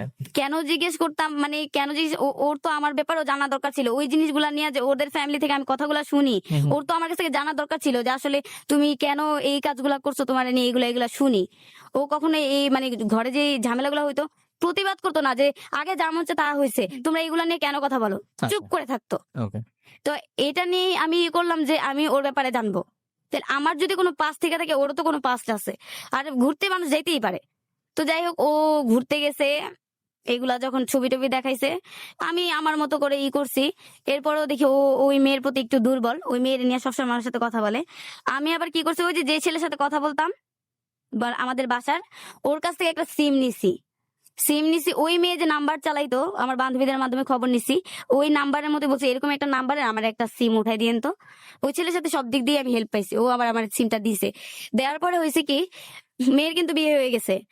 আমি আমার হাজবেন্ডকে মেসেজ দিতাম, আমার হাজবেন্ড জানে যে এটা ওই মেয়ে, নাম্বার তো ওইটাই মিলে গেছে। তখন তো সিম এমনি উঠান যেত, 10 টাকা রিচার্জ করলে একটা সিম এমনি নাম্বার দিয়ে উঠানো যায়। পরে আমি আমার মতো কথা বলতাম, আমার হাজবেন্ড বলতো যে আমি যারা বিয়ে করছি, আসলে তোমারে বিয়ে না করে আমি জীবনে একটা ভুল করছি। ওর ব্যবহার অনেক রুড, ভালো না। আমারে নিয়ে মানে অনেক ধরনের কথাবার্তা বলতো হাজবেন্ড আর কি। আমি এগুলা সহ্য করে গেছি যে আমি জানবো আমার কোন দিক দিয়ে ভুল আছে, ভুলগুলা সংশোধন করবো যে কোনো ভাবেই হোক। অফিস থেকে আইসা ব্যাগ পর্যন্ত রাইখা ও SMS নিয়ে ব্যস্ত, বাইরে চলে যেত। আর আমি যদি বলতাম যে কোথায় যান, এটাই বলতো যে কাজ আছে, আমাকে কিন্তু তখন ওইভাবে সময় দিত না। আচ্ছা। পরে যাই হোক, আস্তে আস্তে আস্তে আস্তে ওরে অনেক কন্ট্রোলে আনছি যে না এটা না সেটা না, মানে ওই মেয়ের মতো করে আমি বুঝাইছি, দেখেন আমার এখন বিটি হয়ে গেছে, আপনি আর আমাকে ইটি করেন না, মানে ইগনোর, মানে আলাদা করতে চাইছি যে আমার হাজবেন্ড আমারই থাক। আর ও জানে এটা আমি ওই মেয়ে। কি SMS এ হতো? হ্যাঁ, SMS এ। ও কিন্তু কথা শুনতে চাইছে। পরে বলছে যে না, আমার সংসারে ঝামেলা টামেলা হবে, আপনি আমার সাথে কথা বলতে চাইেন না, আমি আপনাকে মেসেজে কথা বলি। মানে একটু চালাকি, যেটা বলে আর কি, চালাকি করে গেছি, আমার ভালোর জন্য চালাকি করছি। আমি অন্য কোনো ছেলেকে পড়াইতে চাইনি। তো গেছে এই কাহিনী। এমনি আবার ও আমার সব জায়গায় নিয়ে যেত, শিক্ষিত মানুষ তো, ও আমাকে অন্যভাবে প্রেজেন্ট করাইতে চাইতো সবার সামনে। এমনি পছন্দ করতো, আর ওই যে আবেগে যে রয়ে গেছে, ও তো আবেগেই রয়ে গেছে। তো যাই হোক, ওই জিনিস যাওয়ার পরে ফাইন্ড আউট করতে পারছি যে আমার কোন জায়গাটা ভুল, আমি শুধরাবো। আমার হাজবেন্ড কিটা চায় ওইটাই আমি করব। আর ও তো জগন্নাথ থেকে ইংলিশ করছে, তারপরে একটা ভার্সিটি লেভেলের মেয়েরা কিভাবে চলে, আমার হাজবেন্ড কোন জিনিসটা চায়, ওই কোন ড্রেস আপ পরলে ভালো লাগবে, সবসময় ওইটা। আমার ড্রেস আপ নিয়ে কেউ কখনো কোনো কথা বলতে পারোনি। ফ্রেন্ড সার্কেলের সাথে ঘুরতে যাবে, সবার থেকে হাইস্ট আলহামদুলিল্লাহ আমি থাকতে পারতাম। যে ওরে বলবে যে তোর বউ তো একটা আনস্মার্ট, এটা সেটা, এই কথা এখনো পর্যন্ত কেউ বলতে পারে নাই। আবার ওয়ার্ল্ড ইউনিভার্সিটি থেকে ও MA করছে, কোন সাবজেক্ট আমি এটা বলতে পারবো না। যে ওখানে থেকে পিকনিকে যখন যাই, তখন আর কি অনেকেই সমালোচনা করে আমাকে নিয়ে, আপনার ওয়াইফটা অনেক চালাক। চালাক কেন বলে, আমি কখনো আমার শ্বশুর বাড়িকে নিয়ে কাউকে ছোট করতাম না। শ্বশুর বাড়ি তো আমারই, আমার ঘরে যা মন চায় তাই, আমি পাবলিসিটি করে তো কোনো লাভ নেই। ঘরে ঝামেলা ঘরের মধ্যেই থাক না, এগুলো আব্বু আমি সবসময় বুঝাই, তো এই জন্য অল্পতেই বুঝে গেছি, এই জন্য আমার চালাক বলতো ওরা। আর আমার গেট আপ ওইভাবেই নিয়ে গেছি, আমার হাজবেন্ডকে কেউ খারাপ ভাবে দেখতে পারেন যে না ওর সাথে ওর বউটা মানাইছে ভালো, এই ধরনের কথা সবসময় আমি শুনে গেছি। তো যাই হোক, ওই যে বললাম হাজবেন্ড সোনার গায়ে গেছে, একটা জিত, আমার খুব খারাপ লাগছে। আমি কি করছি, কি বোকা টাইপের মেয়ে, আমি আবার কি করছি, ওই যে ওই ছেলেটা নিয়ে বলে যে চলেন আপনার সাথে এবার যাবো বিয়ের পরে। কিন্তু কোন ছেলেটার সাথে? ওই যে ভালো যার কথা বলছি, যার কাছ থেকে সিম নিছি, হেল্প নিছি, ওর সাথে ঘুরতে যাই। আর সোনার, হ্যাঁ বিয়ের পরে। কতদিন পরে বিয়ের পরে আমার বাচ্চা, ফার্স্ট বাচ্চা যখন কনসিভ করে 4 মাস, তখন। আচ্ছা। আমার মনে মনে ছিল যে এখানে খারাপ কিছু হইতে পারে, বুঝি না আমার কেমন ধরনের মানে ধ্যান ধারণা ছিল, কিন্তু এই চিন্তা করে গেছি যে বাচ্চা কনসিভ করছে, এখন খারাপ কোনো কিছু বলতে পারবে না, তো আমার হাজবেন্ডেরই। যাই হোক, আমি আমার ও যে ছবিগুলো দেখেছে, আমার যে কি পরিমাণ কষ্ট হচ্ছে, আমিও ওরা ছবি দেখায় ওর ফিল করামো। কি বোকার বোকা গেছি, ওই যে ডন আমার পিছের লেগে রয়েছে, আমি তো এই খবর রাখি নেই। ডনে কোনোভাবে জানতে পারছে যে আমি ওইখানে যাব, আমারই রিলেটিভের মাধ্যমে পুরো এলাকা ছড়াই দিছে যে আমি ঘুরতে গেছি। তখন ও বাসায় দুনিয়ার ঝামেলা। এই যে ভালো ছেলে বলছেন, এই ছেলে বিয়ে শাদী করে নাই, বা এই ছেলে না তখন তো বিয়ে শাদী করেনি। ও তখন কি করে? ও ও তখন কি করে, ওই যে আমাদের বাসায় ভাড়া থেকে বললাম না, আর ওই যে মোবাইল সার্ভিসিংটা, যে মোবাইল নিয়ে আচ্ছা, থাকে আর কি। কিন্তু আপনার এই ছেলের সাথে আপনার এই সম্পর্ক নিয়ে কি এর আগে আপনার বাসায় কখনো কথা হয়েছিল? ওই যে বললামই তো, হ্যাঁ, যে এক তাহলে জায়গায় ঘুরতে গেছি, হ্যাঁ, হ্যাঁ। ওরে নিয়ে তো পুরো এলাকাই জানে যে আমি ওর সাথে প্রেম করি। তারপরেও ঘুরতে সে যাই। ছেলে ছিল ওখানে আপনাদের ওখানেই এতদিন ধরে? না না না না না, যখন এই ঝামেলাটা হয়েছে এরপরে আমাদের বাসা থেকে অন্য জায়গায় চলে যায়, অন্য আচ্ছা। জায়গায় শিফট হয়ে চলে যায়। ওকে, আমার চাচারা বলে যে না, এটা ঝামেলা হইতেছে আমার মেয়ের জন্য, তোমরা মানে ভালোভাবেই হ্যাঁ। আছে না, অনেকে মার ধরে এরকম না, ভালোভাবেই বুঝাইছে যে আচ্ছা, এরপর আপনারা গেলেন কোথায়? কোথায় গিয়েছিলেন? সোনারগা। সোনারগাঁ গিয়েছিলেন। হুম। তারপরে?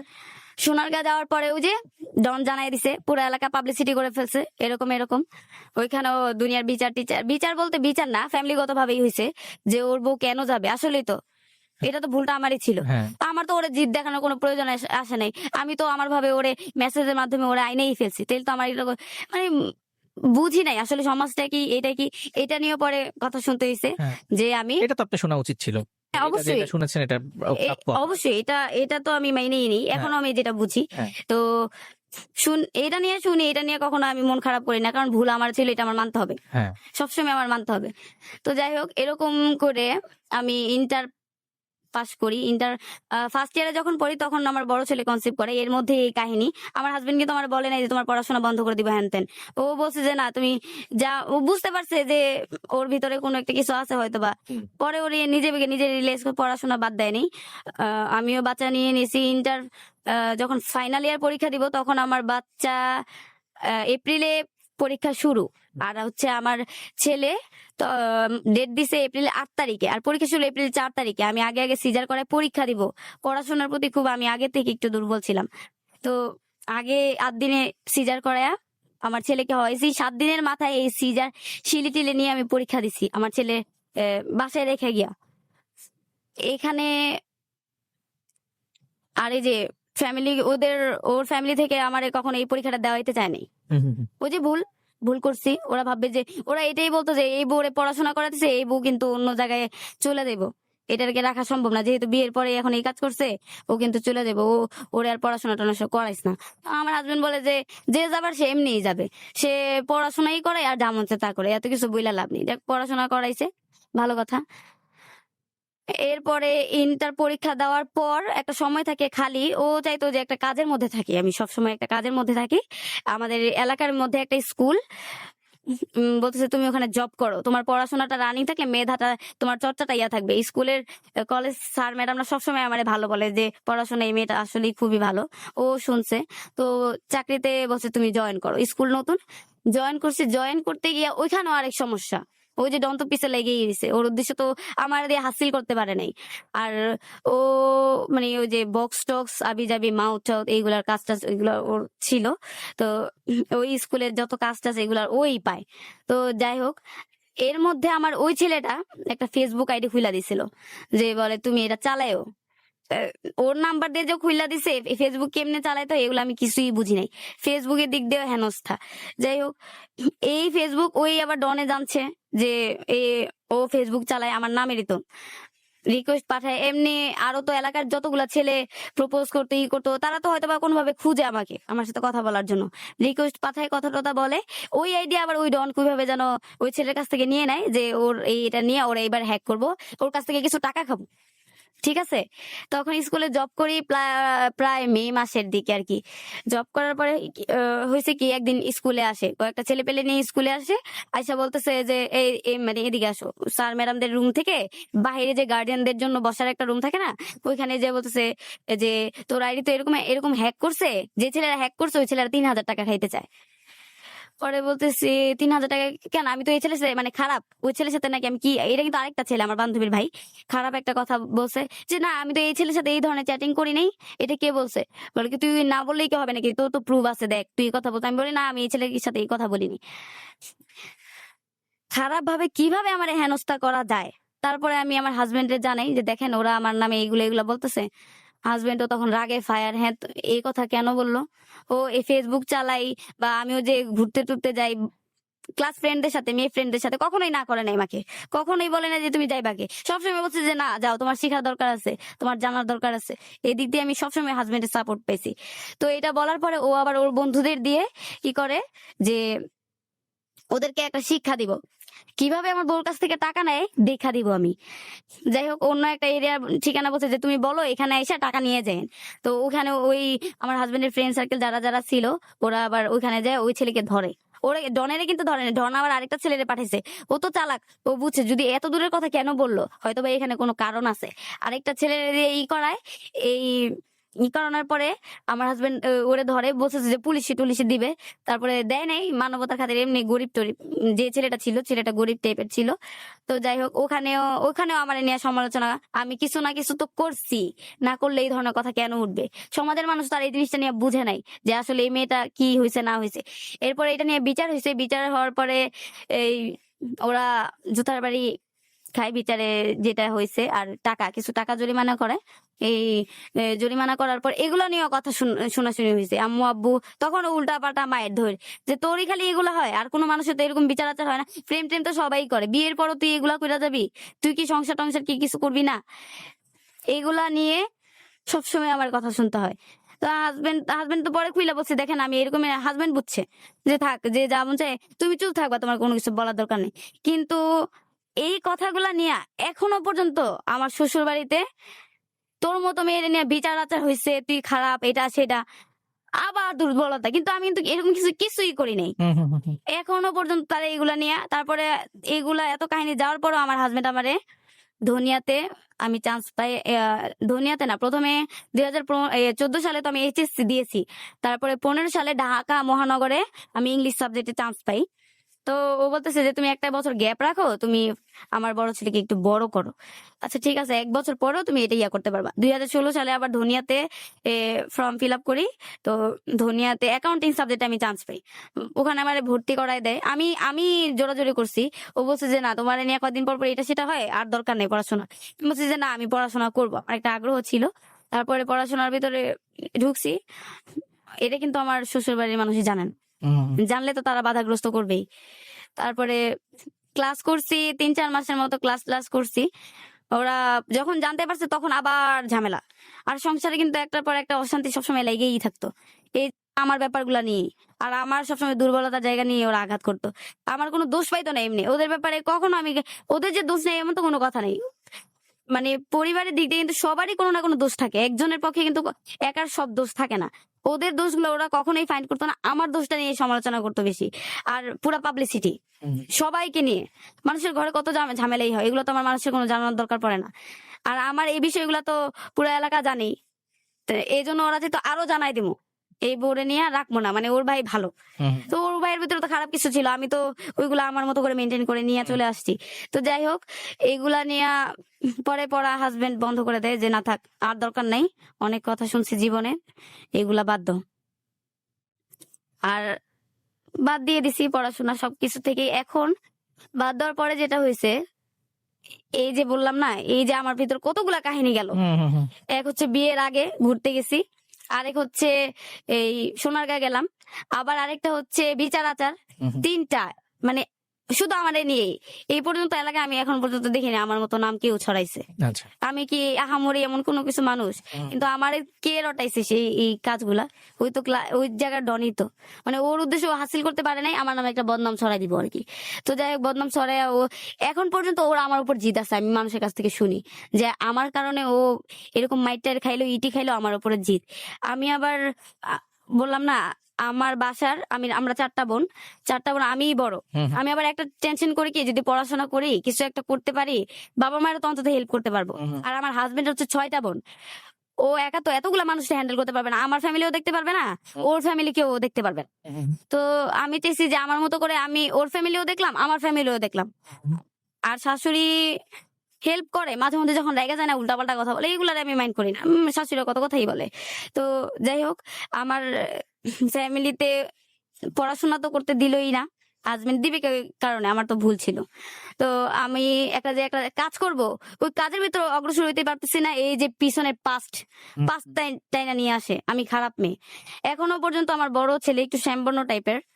আমি তো এখন বড় হয়েছি, নিজের যত্ন নিজে জানি, কিভাবে চলতে হয় বুঝি। আমার বড় ছেলেকে নিয়ে এখন পর্যন্ত এলাকার মানুষ, বাপের মতো বয়স যেগুলা, এখনো মানে গেলে খোঁচা মেরে কথা বলে, ওই যে আগের ওর মতো। আচ্ছা, এটা বুঝেন, একটা মার নিয়ে যখন সন্তানের নিয়ে প্রশ্ন তুলে কত বড় কথা। পিছন ফিরে তাকাই, খুব খারাপ লাগে। আমার ছেলেকে নিয়ে এই ধরনের কথা কেন?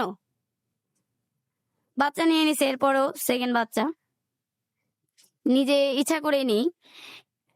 তারপরে আবার যখন ভুলবশত কারণে কনসেপ্ট করি, বাচ্চা নিয়ে নিছি, যে যাই হোক আমি আমার সংসারটারে বাঁচায় রাখতে চাই, এই ধরনের পিছনের কথাগুলো শুনতে চাই না। কিন্তু এখন পর্যন্ত পিছনের কথা শুনতে শুনতে আমি আধামরা হয়ে যেতেছি। ওকে, কিন্তু আপনার তো মানে সবচেয়ে বড় যে ব্যাপারটা আমার কাছে মনে হচ্ছে যে মানুষ এখানে যারা আসে হুম, তাদের লাইফে তাদের পার্টনার তাদের সাথে চিট করে, তাদের হুম, পার্টনার হুম, তাকে হুম, কষ্ট দেয়, কিন্তু হুম। আপনার জীবনে সেটা তো নয়। আপনি তো না, না, আপনার না। গল্পের মধ্যে আমার মনে হচ্ছে পৃথিবীর সবাই আপনাকে অবিশ্বাস করলেও আপনার হুম, হাজবেন্ড আপনার পাশে থাকে, এটা তো হুম। সবচেয়ে বড় পাওয়া। হ্যাঁ, এটা পাওয়া, এটার জন্যই আমার আরো বেশি আশা যে হাজবেন্ডই হচ্ছে একটা মেয়ের লাইফে সবচেয়ে বড়। হ্যাঁ, আর যাই হোক না হোক, যে যা মন চায় তাই হোক না কেন, হাজবেন্ড যদি ভালো পায়, এর থেকে ভালো কোনো মেয়ের লাইফে কোনো কিছু হইতে পারে না। কিন্তু এর মধ্যে আমার হাজবেন্ড অনেক কারণে আমার ভুল বুঝে, যে আমার নামে যদি ধরেন একজন কেউ বললো যে ফাতেমা এই এই জায়গায় গেছে, ও ওইটাই বিশ্বাস করে ফেলে। আচ্ছা, মানে ও এখনো ওই জায়গাটাতে আসতে পারতেছে না যে আসলে এটা করবে, কিন্তু ওর ওই বিশ্বাসটা আমার প্রতি নাই। নাই, এটা কে করতেছে? এগুলো সমাজের মানুষগুলাই করতেছে। আচ্ছা, এখন পর্যন্ত আমাকে নিয়ে সমালোচনা, আমার ছেলেকে নিয়ে আমি চলে গেছি, আর আমার বোনের শ্বশুর বাড়িতে আমাকে নিয়ে ঝামেলা হয়। আচ্ছা, কিরকম? মানে তারা ঝগড়া লাগলে বলে তোর বোন এইটা সেটা, আচ্ছা, আচ্ছা, তোর বোন ঘুরতে যায়, লাল লিপস্টিক দেয়, হ্যান ত্যান। তা আমার আরেকটা যে বোন আছে, এও যে এই কথা শুনবে না তার কি গ্যারান্টি আছে? আচ্ছা, আচ্ছা, আচ্ছা। তো এখন যে জিনিসটা আমার প্রশ্ন সেটা হচ্ছে যে ধরেন আমরা প্রত্যেকটা মানুষই একটা পরিবারের মধ্যে বেড়ে উঠি এবং পরিবারের বাহিরে যারা রয়েছে সেটাই হচ্ছে সমাজ। তো এই সমাজ কি বলছে হুম, সেটা কিন্তু ইম্পর্টেন্ট না, ইম্পর্টেন্ট হচ্ছে আমার ফ্যামিলি আমাকে কিভাবে সাপোর্ট দিচ্ছে। তো আপনার যে ফ্যামিলি মেম্বার্স লাইক হচ্ছে আপনার বাবা মা, আপনার যারা বোনের কথা বলছিলেন, তারা কি আপনাকে ট্রাস্ট করে এখন, নাকি তারাও এখনো? না না, তারা ওই যে ওই মানুষগুলো ওই কথা বললে ওগুলাই বিশ্বাস করে, কিন্তু আমি যে কেন কেন করছে আমি তো তাদেরকে ভাঙা ভাঙা বলতে পারতেছি না যে কেন এরকম। বলতে পারেন না আপনি? মানে তাদের সাথে আপনি তো আপনার বাবার সাথে কেন বলতে পারেন না, আপনার মার সাথে আপনি কেন বলতে পারেন না? তারা আমার কথা আমারে বিশ্বাস করবো না, তারা এলাকার মানুষের কথাই বিশ্বাস করবো। মানে আজকে এ আসে, কালকে ও আসে, কালকে হে আসে, মানে 5 জনের কথা না শুনে কি তারা কি আমার কথা শুনবে নাকি? আচ্ছা, আচ্ছা, সমাজের মানুষ নিয়েই তো চলতে হয়, হ্যাঁ, তাদের কথা ছাড়া তো আর চলতে পারবে না। বুঝতে পেরেছি। আপনার শ্বশুর বাড়ির কথা বলছিলেন, তো এইখানে তো আপনার যখন বিয়েটা হয়, বিয়ের আগে নিশ্চয়ই তারা খোঁজ খবর নিয়েছিল আপনার হ্যাঁ, সম্পর্কে। হ্যাঁ, বিয়ে এখানেও কথা আছে। বিয়ের আগে যখন আমার এলাকারই তো পাশাপাশি এলাকা, আমার হাজবেন্ডকে ফোন দিয়ে ও অনেক খারাপ খারাপ কথা বলছে যে এই মেয়ে এটা সেটা করছে, এই মেয়ের বিয়ে করিস না, হ্যান ত্যান, এরকম অনেক কথাই বলছে। ও ওগুলারে কেয়ার করে না, ও তো বুঝতে পারছে ওর লাইফে এরকম কিছু ঘটছে, যে ওর ওর নামে এরকম অকারেন্স ঘটে, ও ও এগুলা পাত্তা দেয় নাই। কিন্তু আমার কথা হচ্ছে, আমি যদি তোদের সাথে এরকম খারাপ কিছু করতাম, তোরা তখন কেন আমার বাসায় এসে বললি না? আচ্ছা, বাসায় এসে তখন বলতে পারতি যে তোমার মেয়ে তো এই কাজ করছে, এখন কেন অন্য জায়গায় বিয়ে দিতেছো? তো আর আমি তো লুকায় বিয়ে করতেছিলাম না, কেন বললি না তখন তোরা? আর এখনো কেন এই কথাগুলো আমার শুনতে হয়? এখনো বাইরে বের হলে ওই ছেলের নিয়ে আমার নিয়ে টিটকারি মারে। ওই ছেলের তো এখন বিয়ে হয়েছে, বাচ্চা আছে, বউ আছে। ওই ছেলের ছেলেও যে এটা নিয়ে সাফার করবে না, আর আমার ছেলে মেয়েগুলো যে সাফার করবে না, তার কি গ্যারান্টি আছে? এর জন্যই আমার এই কথা